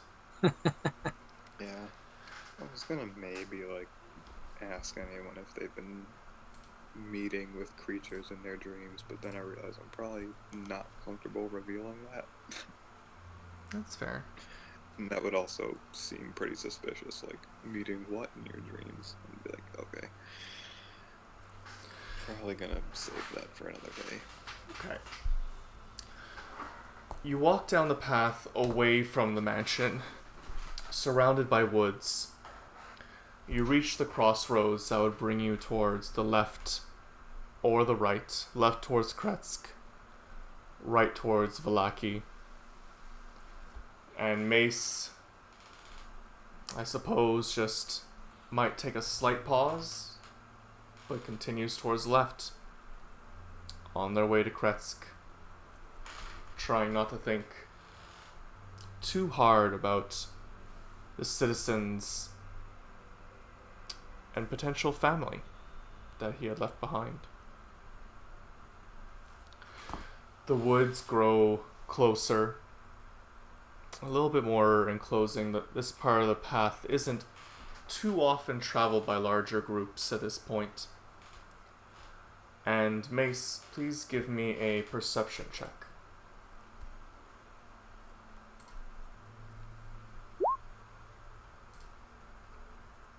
Alright. Traveling through, you don't notice anything. You keep your eyes out, making sure that there are no issues, no problems, and so far things seem to be okay.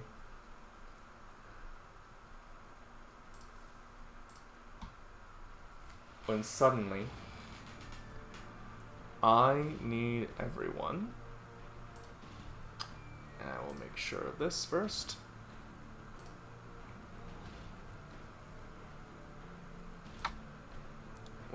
There you are. You suddenly find vines, roots, and tree branches grasping at you from the ground. I need everyone to roll a strength check for me. Will the horse have to do the strength check for me? I Since I'm suppose on it would, yes. Yes, it would. And we're going to put you all over here. My best to check. Rolled above a 10. Things are looking Sure. up now. And Oops, that Johan, I know that you can't see right now, so I'm going to drop you right in the middle, just so that you can actually see the map. Come on. Come on. You want to roll that For the strength check horse's for me? strength, for the horse's strength rolls, I believe since it's a large creature that it has some sort of advantage. Yeah, sure. We'll give you advantage on that. Oh, look at that. A nice natural 20. Nice. All Will right. you roll for me the rest of the night? You wish. Also, You Eric, wish. that was my old token that was out on the board, so I put my new one and I can't see shit anymore. God damn it. Yeah, okay, hold on. Alright, you have vision, you have that, we'll put it to that. Save changes, can you see now? Yes. Alright, good. You hear branches twisting and moving in the trees. You feel, Hold on. those of you who, make sure here, I still had to do my save, so that's there. okay. Those of you who got less than 12, you are restrained. Nobody. Well done, everyone. And with that, we are going to have everyone roll initiative. I saw plants coming for me, and I'm like, Green Man. Alright, that's one. Where's the other ones? There we go. Okay. Nice, Rhaegar. There's my freaking rolls. I'm back to old habits. Old habits die hard. Alright.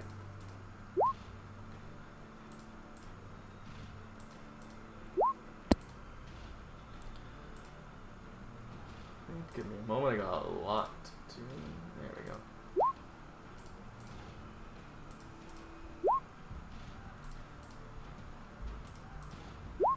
Can you guys hear me? Yes. Yeah. Okay. Could you hear me before? What did you say before? A bunch of stuff. Never mind. Sorry, man.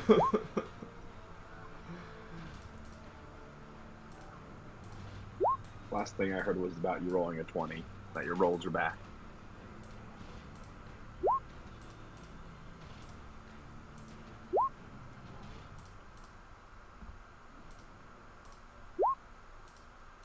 Holy. Eric, have we made you angry in any way in the last, week? You're fine. Yeah, Okay. That's That's twig. Nap in the nap. alright. Rhaegar. Sorry, can everyone see? Can anyone Yes. not see? Alright. I got two. I got two of me on the screen. I think. 'Cause I got one outside and I got one inside. So which one is? One outside. That's Yeah, Loktar? yeah. Am I missing something? I'm on the bottom map here, right? There's should only be one map. You should be on a forest trail surrounded by trees and stuff. I must have to hit refresh because I'm still seeing that old castle. Let me take a look here. Are you still in the castle? All the players should be... I mean, I'll make sure. I'll just drop you in here just to make sure that you're here. What do you see now? I see me and a whole lot of black. Man, I hope this doesn't become a regular thing with your token. So, yeah, what I saw before was I was still in the castle on the outside with everybody. Or Yeah. Not the castle, but the place where the shit went down. Okay, yeah, I definitely But did. I hit refresh. Yeah, I hit refresh and it threw me on the map. But I can see me and just some.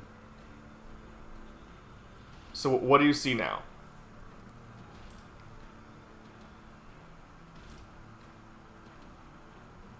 I see black.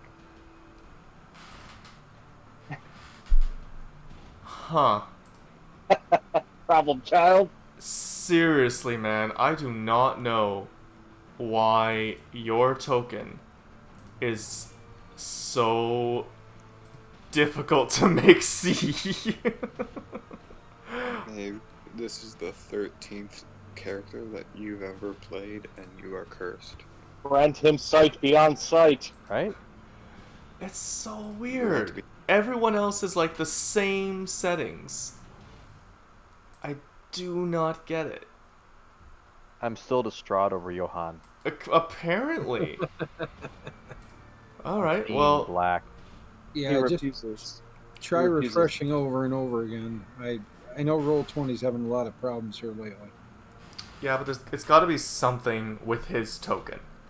Something about his token is not set up right. I don't know what. Here, Can we make somebody else a light source for him? how about now? Let me hit refresh. No, I don't see nothing. Weird. Alright, let's make Rhaegar light source, see if that does anything. Emits bright light in 30 feet. Yeah, I'm shiny. Can you see now? Nope. Maybe instead of just refreshing the page, just like fully close out and reopen. Yeah. Okay. Or maybe delete his token and then put another one on there. Yeah, I could try that. It's so weird though. Maybe have him place it on there? Yeah, have him Sure. when he logs Yeah, back in, sure. have him put it on there. Sure, why not? Alright, moment. It says loading.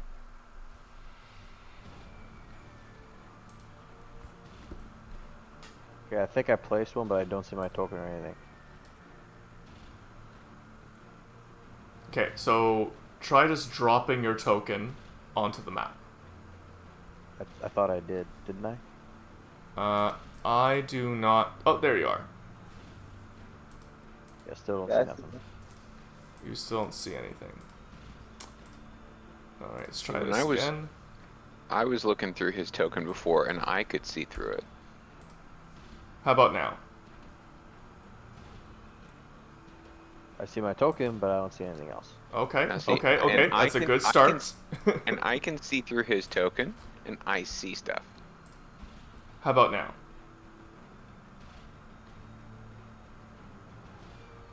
Still black. Because I was guiding him before. I was controlling his character before when he wasn't here, Yeah. and I can see now because Maybe I still have. maybe try to take control away from Oldman and only have Loctari have it. See if maybe that changes something. It's still funny that I would be able to see through it, and Yeah. he couldn't though. Okay, this is what I'm gonna do for right now. If it's okay with you, Loctari, we're gonna have you do Theater of the Mind. I don't... Or you could give Loctari control over somebody else's character and see if he can see through them. Oh yeah, we can try that. No, I don't want to screw that person up though.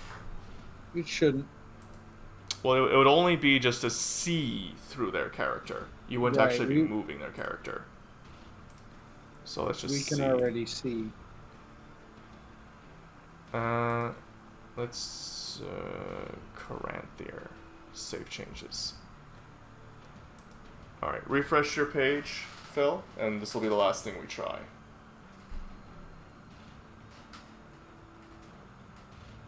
Can you see anything on the map? It's still refreshing. A second. Okay.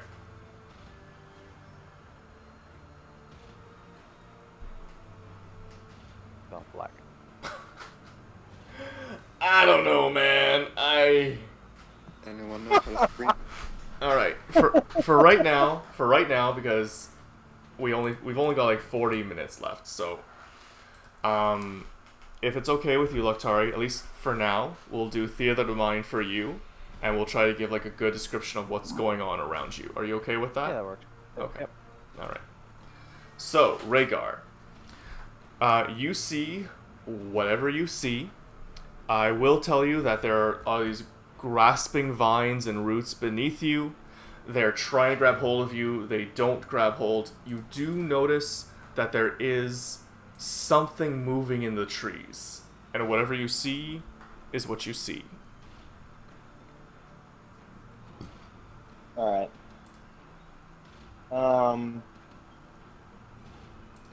Hmm.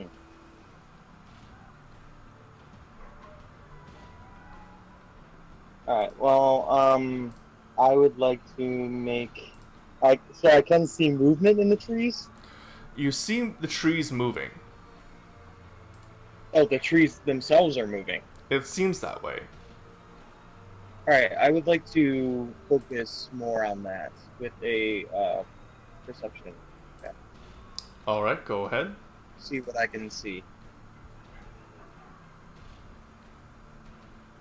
Right.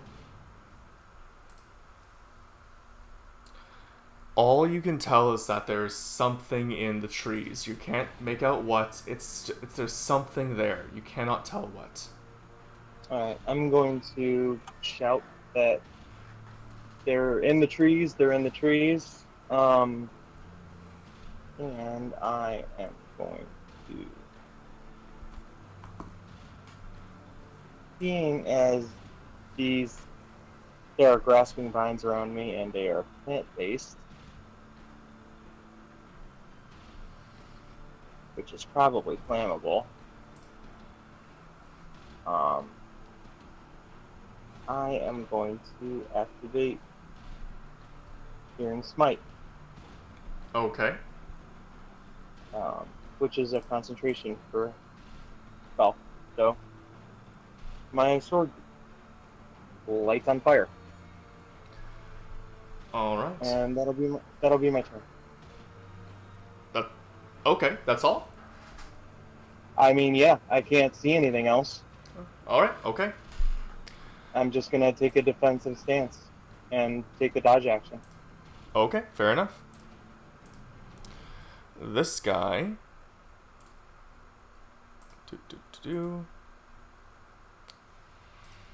You see one of the trees kind of pull away from itself, branches and leaves cracking and bending, and it rushes out towards the closest. Oh, here we go. Which will be Oresis. And Oresis, it is going to claw at you. And it is going to completely miss. It's just this twisted form of plant life that's just scratching and clawing at you. But it completely, you're able to dodge out of its way. Excellent. You are up, Oresis. We're already at initiative 6. Wow. Cool. Oh, did you have 6? Yeah, I was getting ready to say, I don't know what happened, but my initiative got, like, deleted. That's my fault, because I made Oh. the mistake of not wiping out the whole turn order at the beginning. Oh, I'm sorry. No, it's not. I can- Why are you I apologizing? can roll. Well, I didn't wait long enough, obviously. No, it's It my was working fault. It's my fault. Don't you worry. Good. There we go. Lokhtari, you're up. Alright. Is there So what? anything by me? Yeah. So what you see in front of you, you are on a long wooden path. On either side, there are a large amount of trees. You've been able to make out that there's movement in the trees, though you can't quite pick it out yet. And in front of you, there is Rhaegar and Oresis. Beside you, there is Ophira. And Oresis has just been attacked by what appears to be this, like, half-formed brush or shrub.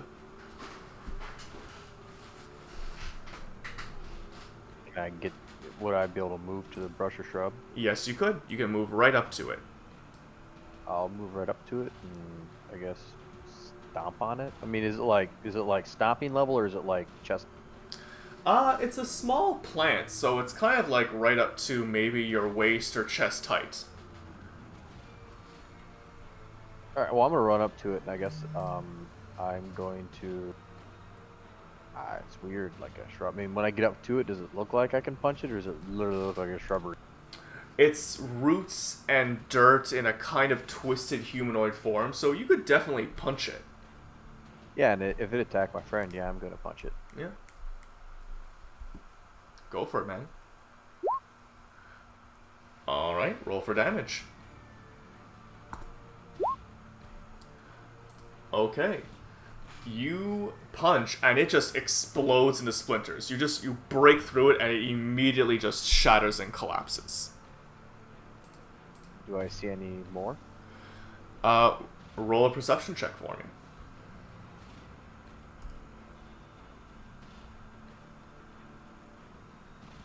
Perception. Oh, there it is. Right now, you don't see any more around you. Alright, well, I guess that's it then. I'm gonna look back. Reese's. I guess I'm gonna keep my eyes on the woods since I saw this one. Alright. Next That's up, we'll leave this guy over here. He is Ophira.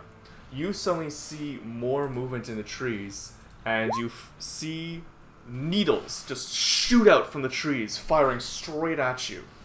I do believe that a 12 does not hit you. Nope, it does not.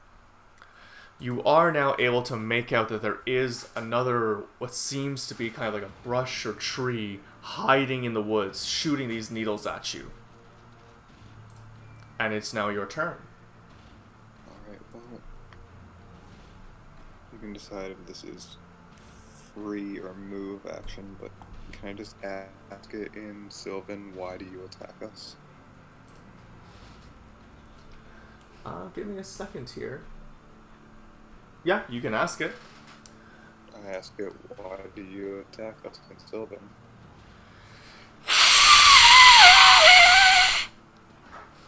Is all you hear in response. I'll just shake my head sadly and just be like, Green Man, forgive me if this is wrong, and I will pull out my long sword. No, my short sword. And I will go over. I will attempt to cut it down. Okay, go for it. That's a hit. Gotta make sure I don't have the wrong modifiers on, because I don't get sneak attack. But I do have... Yes, that guy has already taken his turn, right? Yeah, the one in front of you, Okay. yes. Okay, so I don't have sneak attack, okay. Alright. 9 damage. You chop off a ton of material off of it, but it still remains standing.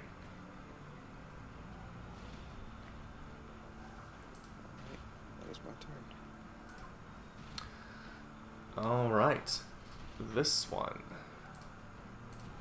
Actually, I think I would bonus action to disengage and then back up. Okay, fair enough. Rhaegar, you find yourself under the effects of also some needles flying at you from the woods behind you.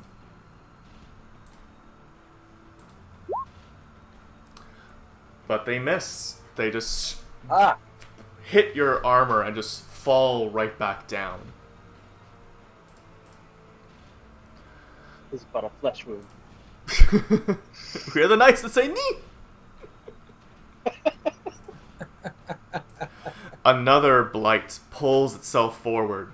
This time, seeing its companion fall down, it's going to shoot needles at Lokhtari. What a dick. For, wow, 12 piercing damage.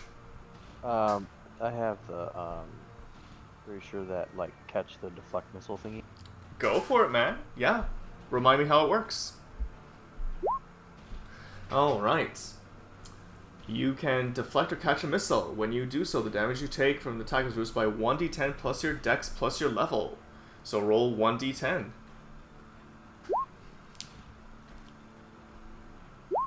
Alright, so that's going to be, what, 6 plus... 6 plus my dex, which is 4, plus my monk level, which is 4. You're not 5? Or 5. Yeah, 5, I was going to say. Alright, so you completely negate the damage from that. And if you want, you can spend a key point to throw it back at it. Shit, yeah. Alright. Now, how does that work? If you catch a missile, you make a ranged attack. So make a ranged attack for me.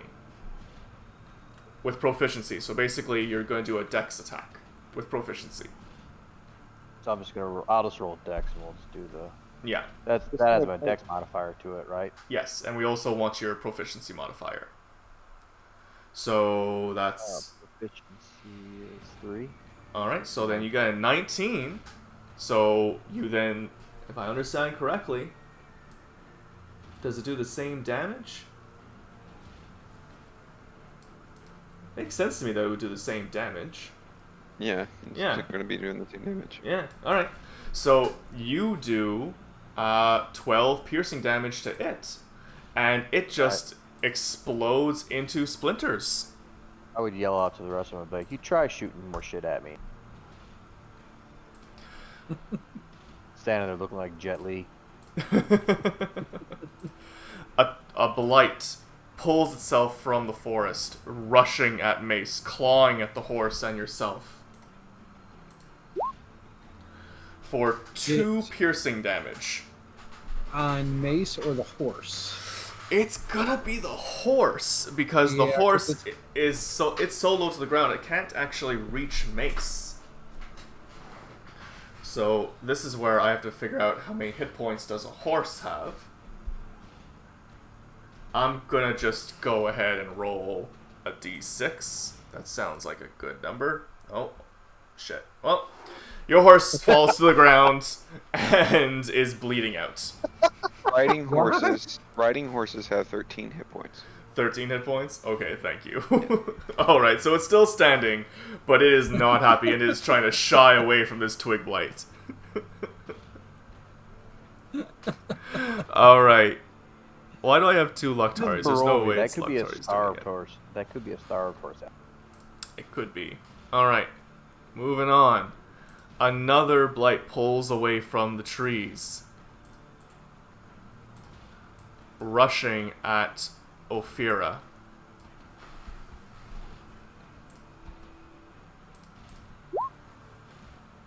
And misses completely. It's just like clawing at your feet, and you're just kind of staring at this small little creature that almost looks like a child, but definitely does not resemble it in any human kind of way. Can we keep him? Mace, you are up. Okay, would it be legal for me to steer this horse to stomp on this twig blight and then cast a spell also?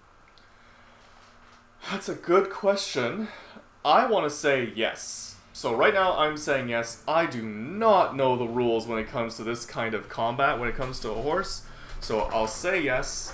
The horse can do a bludgeoning attack, and then you can do your own attack, unless someone else knows otherwise.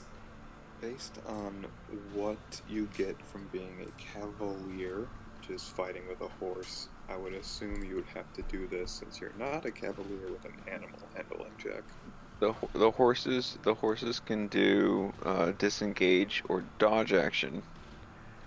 I don't believe that they get their own attack, unless you Alright. want to rule that it's like a war horse and it's trained to do so. Alright, so Mace, roll an animal handling check for me. I can The do fine that. steed spell. would It's going to also be pretty work. high, because it's not a fighting horse, and it normally would just run away, probably. Yeah. Well, that's not high. It is not going to try and fight this creature. If you want to fight this creature, you're going to have to get off this horse. All right, well, what I am going to do is this. Anything that I can see, which is the 3 that are on the map, unless you want me to roll a perception check to see if I notice any more. Sure, go for it. See what you can do. Holy moly. Well, okay, yeah. You do see several more. Awesome. And I'll reveal them as you see them. That cantrip only has a 5-foot radius, though, doesn't it? Yep. for the Okay. damage, but he's also using it, double using it for dealing damage and to help him see. Right. Oh, cool. Alright, so who are you attacking? The one right beside you? Yeah, the one right beside me will take 10 radiant. And it evaporates into smoke, light, and ash. But now I see the rest of them, and it should. Okay, yeah. Very good. Anything for your bonus action? Um, I guess no, nope. I'm gonna just Alright. stay perched atop the horse, and kind of be steering him around, so that I can see anything that may approach me. Okay. Just give me 1 second here. Okay. The horse does panic, and you're going to move forward 2 spaces. Okay. This needle blight is going to shoot at Rhaegar. Alright, there you are. 15, I assume, does not hit. Well, Alright. We get back to another blight. This one's going to rush out and attack you again, Mace. Clawing at the horse once again. And that is going to do 2 more damage to the horse.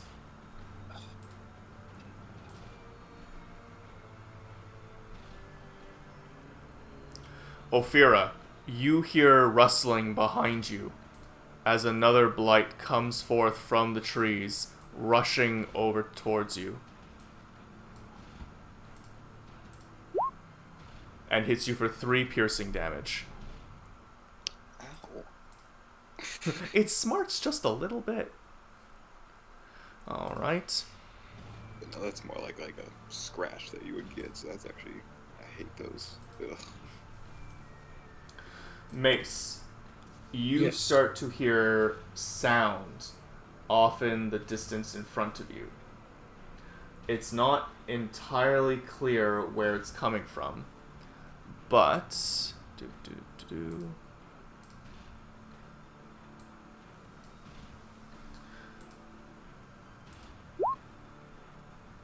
Does a 20 hit? Yes. You suddenly find fire bursting onto your chest, and you take 5 fire damage. Okay. Oresis, your turn. Excellent. I don't know it. I'm going to use Flaming Sphere.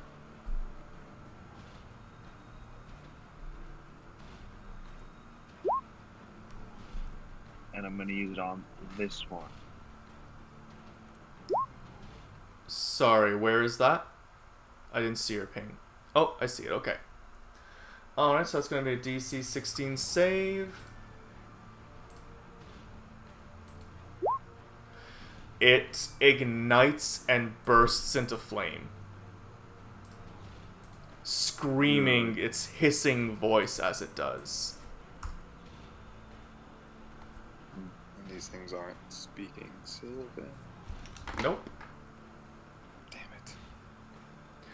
Anything with your bonus That- action? Nope, that's it. Alright. My Flaming Sphere is going to maintain. And it's right next to me. Yep. That's warm. Alright. Mace, I need you to make... Actually, let me make sure here. Oresis and Mace, I'm going to need you to do strength saving throws.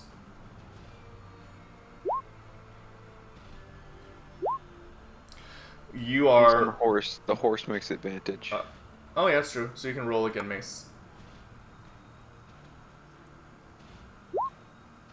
Better. Oresis, you are restrained. Mace, you are not. But you do hear a voice in the woods in front of you call something out. And give me a second here. You do not recognize the language.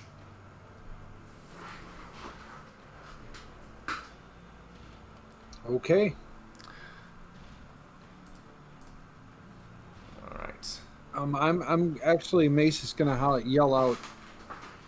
Why are you attacking us? We've done nothing. With that, this twig blight is going to run off of the map. Rhaegar, it's your turn. Okay. This needle blight, it's up a tree still? Ping it. It is in the tree, yes. Okay. But within reach. The one that shot me is over here, Yes. right? That one is also up a tree? It's in the trees. But within reach. Okay, I would be able to reach it. Yes. Alright. I take a glance over at Ophira. I was gonna run over, but looks like Aresis is helping her out, so I'm gonna go charge off into the woods after the one that shot at me because it was mildly annoying. Okay. So yeah, I'm going to. All right, so I was here, so let's map this out. 1, 2, 3. Alright, you're good. All right, so there, and that guy. So Alright, go ahead, do your attack.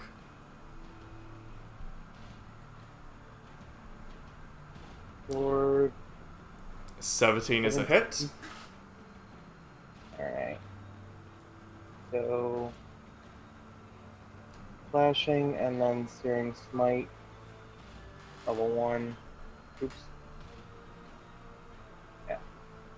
1d6 fire damage. So Go ahead and roll it. of course. It, as you strike into it, it both shatters and bursts into flames and ash. And it is dead.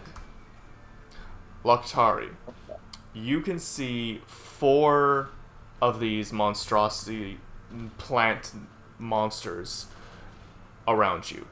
There are Can I 3 behind you. Yes, you can. Can you see it? I don't know, can I? Yeah, you can attack it. Yeah. Okay. Was that you who Because I do pinged? have 2. Yeah, well, no. This is Rhaegar still. Oh, Because sorry. I do have 2 attacks. Oh, I'm sorry. If you I can get there, attack yeah. close to the monster. Alright, so I moved 3, which would be 15 feet, and then if I move 3 more is 30 feet, right? Yeah, go for it, man. Okay. Sorry, I Yeah, forgot that so- you had a second okay. attack. Yeah, I have 2 attacks with my longsword. Alright, so I think I can only do the Searing Smite once, though.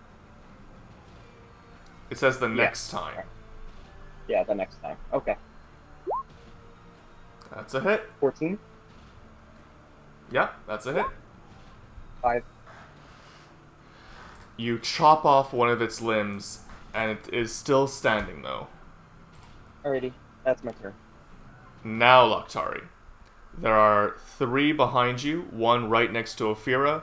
Rhaegar is attacking another one far to your right, and there is 1 other that is off on its own in the woods. Mace has one way far ahead of you, beside him, attacking his horse. Aresis stands beside you. I'll probably go to the one by Afira, Alright, and then I'll hit it. go for it. Or try to. That is a hit. And that is a crushing blow that just literally, when you hit it, it just sinks into the mud and just kind of like cracks its neck open as you smash into it. Do I have enough movement to get to another one? Yes, you do. I will do so. Do you want to go to the one that's next to Rhaegar, next to Mace, or the one that's on its own? I'll go to the one next to Rhaegar. Alright, go ahead. That's a hit. And that, again, you hit it and it just sprays into splinters. And with that, the other monstrosities just run into the woods. Mace, if you'd like, you can take an opportunity attack against one of them. Mace is actually going to let it go.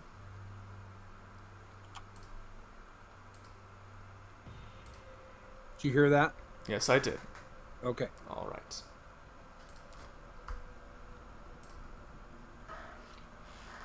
The woods go silent.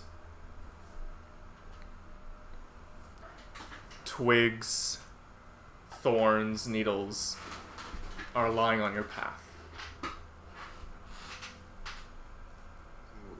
Can I make just a religion check to feel if that was actually like anything related to the Green Man or similar type of magic? Okay, so if you're doing a religion, then you're going to try and get a sense for, is this the Green Man? If you're going to go for, is this similar magic, then you're going to be doing an Arcana.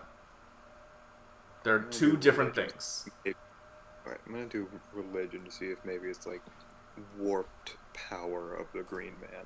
Okay.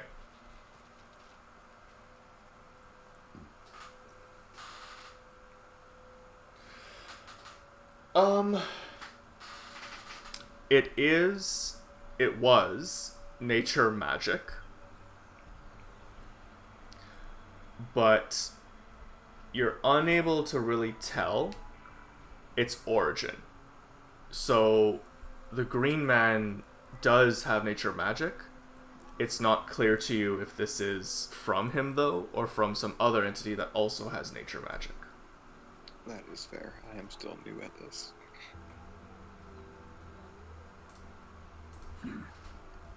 Mace is going to he's going to actually climb down off of the horse and check its wounds.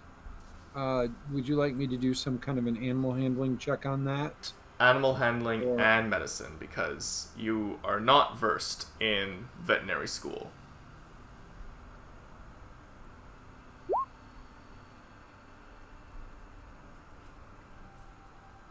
Oh, not so bad. Yeah, you're able to calm your horse down. You're able to gently bandage its wounds and stop the bleeding. It's still functional. It is hurt, but it's still able to move at a normal pace. At this point, Mace is not going to feel comfortable on it anymore, and he is going to ride the horse back towards the group and probably back to Ophira and hand the reins to her. Alright. Probably anyone nearby, but definitely when you get close, I'm just like kind of muttering like, it's not him. It can't be him. I mean, I led it back to her because I had jumped down.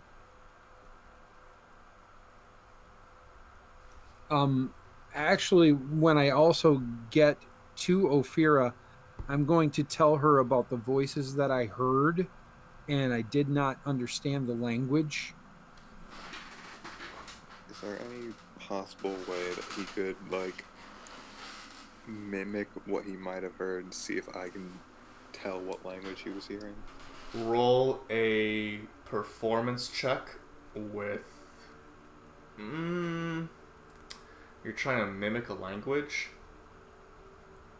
Just to mimic what I heard. Maybe, Roll a performance check. Not very well. No, you are... Kind of average. That be contested by a roll with me? No, because it's purely based on his performance that you're able to gather the information. You could be really perceptive. Like, I can know the English language super well, but if someone's butchering the pronunciation, I still cannot really figure out what someone's going to say. I hear what you're saying, like I do, but with his performance, it's just not sufficient. Alright. It's like someone trying to mimic Mandarin. I have no idea what you are trying to convey. believe that. If anything, they are probably up ahead, and we will learn who they are.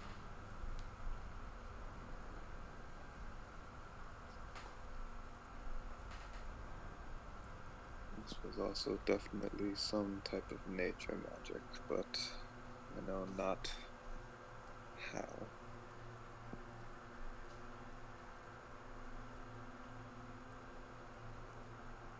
Is everyone okay? Is anybody in need of any healing? Only a small scratch. I'm fine. Very good.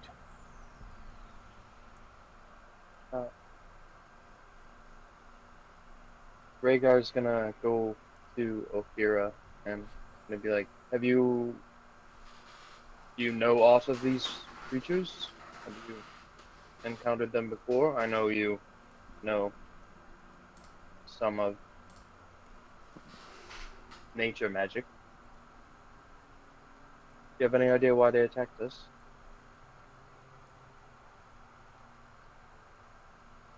I think if Eric's okay with it, I could just do like a base luck check if I've ever run into these outside of Barovia before. Yeah, sure. That's fine.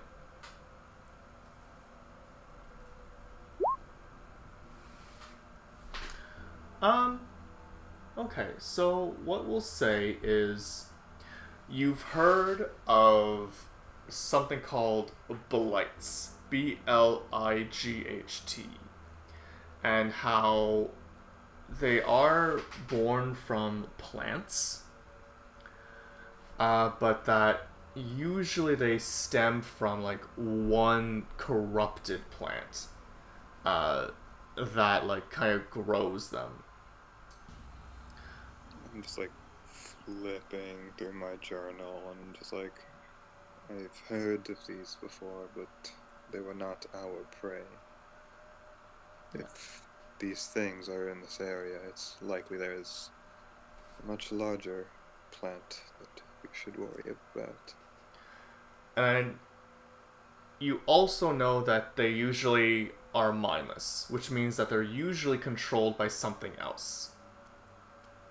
There's definitely something else controlling these as well. They have no mind of their own. They are sticks held together by magic. Mace, you said you heard someone. I heard some strange language that I could not understand. I tried to convey to Ophira what was said, but I just didn't hear it well enough. I tried to communicate with these things in Sylvan and got no response, so it's unlikely they were speaking that. Perhaps we should pursue. Maybe we could track whoever was controlling them. Given what I have heard these things stem from, I believe it would be best to stay on this path. I vote stay on the path. If that's what you think is best, then that's what we should do.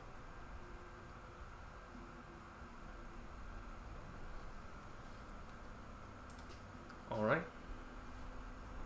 And like, I know it's not the most important, but is no one gonna like throw a few points of healing to the horse? Well, honestly, Mace really has hardly any spells left. That's fair. I'm just gonna just throwing that out there. Yeah, I've already bandaged the wounds up so it didn't bleed out. But I mean, I never got a long rest, so Alright. my spells did not I will reset. I'll just walk Opportunity alongside. for character building. Rhaegar doesn't trust horses. He doesn't like them. Okay. Well, that's the thing. He prefers, walking on his own 2 feet. His feet always go where he tells them to go. Horses have a mind of their own, and he doesn't they are liable to walk off in a direction that he doesn't want them to go, and he doesn't trust that. They also have teeth, and they Clearly, might bite. you've been out of control of your own body.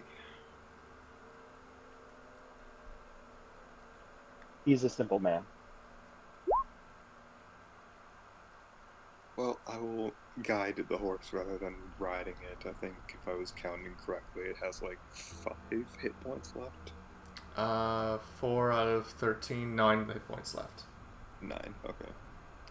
So it's a bit hurt, and I'm not gonna force it to carry anyone at this time, so Alright. Yeah. we will all be walking, even though it didn't really change our pace if one person was riding.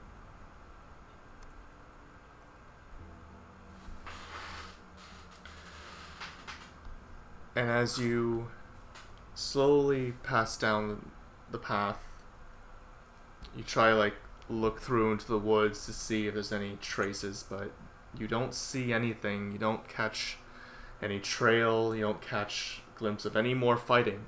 You encounter no more damage. And as you exit the woods and spend the next half hour crossing over the bridge of a small river, you just start to see and catch a glimpse of the town on the horizon. And with that, we will end tonight's session. Where did that encounter take place? On Assuming map-wise. it would be, if you see where the tower is, I would assume like just south of there. Okay. Yeah, still in the woods, but not quite to the tower. Okay. Man, I was Alright. hoping to get to Oldman's new character. He's in a very specific spot, and I Yeah, wasn't no, sure I get how it. long it was going to be where you guys were, but I get it. It is. I just hope he's understanding. I don't want him to feel left out. No, I'm not feeling that. I didn't expect, that I would actually come into it for like the next 2 or 3 sessions. So I'm just Okay. spectating at this point. Good. I have no doubt that you will encounter him next session. If any of you keep up with Dimension, they too just had a character death, and like that character was out for the entire last session, so it's certainly a thing to do to increase the gravitas of a character death. Yeah. I think we did really well with that, actually. I thought it was actually a really good session. RP I'd like to say that I think everybody did quite well. Yeah. You guys had some great RP going on. Except Johan, he died. He did a great job at dying. Jeez, Johan, you died well. Yeah, his last act was to try and help save the life of a friend, which is something I did not expect that for him. And So. the thing that I mentioned about Johan never really knew how much I did for Arena. I guess I can just say it out of character because it happened like ages ago now, but like Ophira did get a letter saying, "Give Irina to me," and she just completely disregarded that, even though the offer was tempting. Wow. Yeah, it doesn't seem like something that that Ophira would share. No, she didn't. She definitely did not. She burned that letter, I think. Yeah, completely burned that letter. That's why I'm sharing it now out of character when it really truly does not matter anymore. Yep. So, I think that I'm going to try and find a platform to share this on. I'll keep it just like private to ourselves in our Discord unless you guys really want it to be just up out to the world. We can talk about that later. But I really enjoyed it. I thought it was a great session. Does anyone have any questions or concerns that you guys want to bring up for now or next time? No questions, no concerns, but if you want somewhere to put it up what you can do is maybe make a new channel just for these recordings, and you can upload them to YouTube as unlisted, and then put the links in our Discord. That way, only the people in the Discord can get them. Okay. I am, for this specific session, I'm probably going to take out some of the video because as I was moving things around, some things came up that I don't want you guys seeing in terms of the gameplay. That is fair.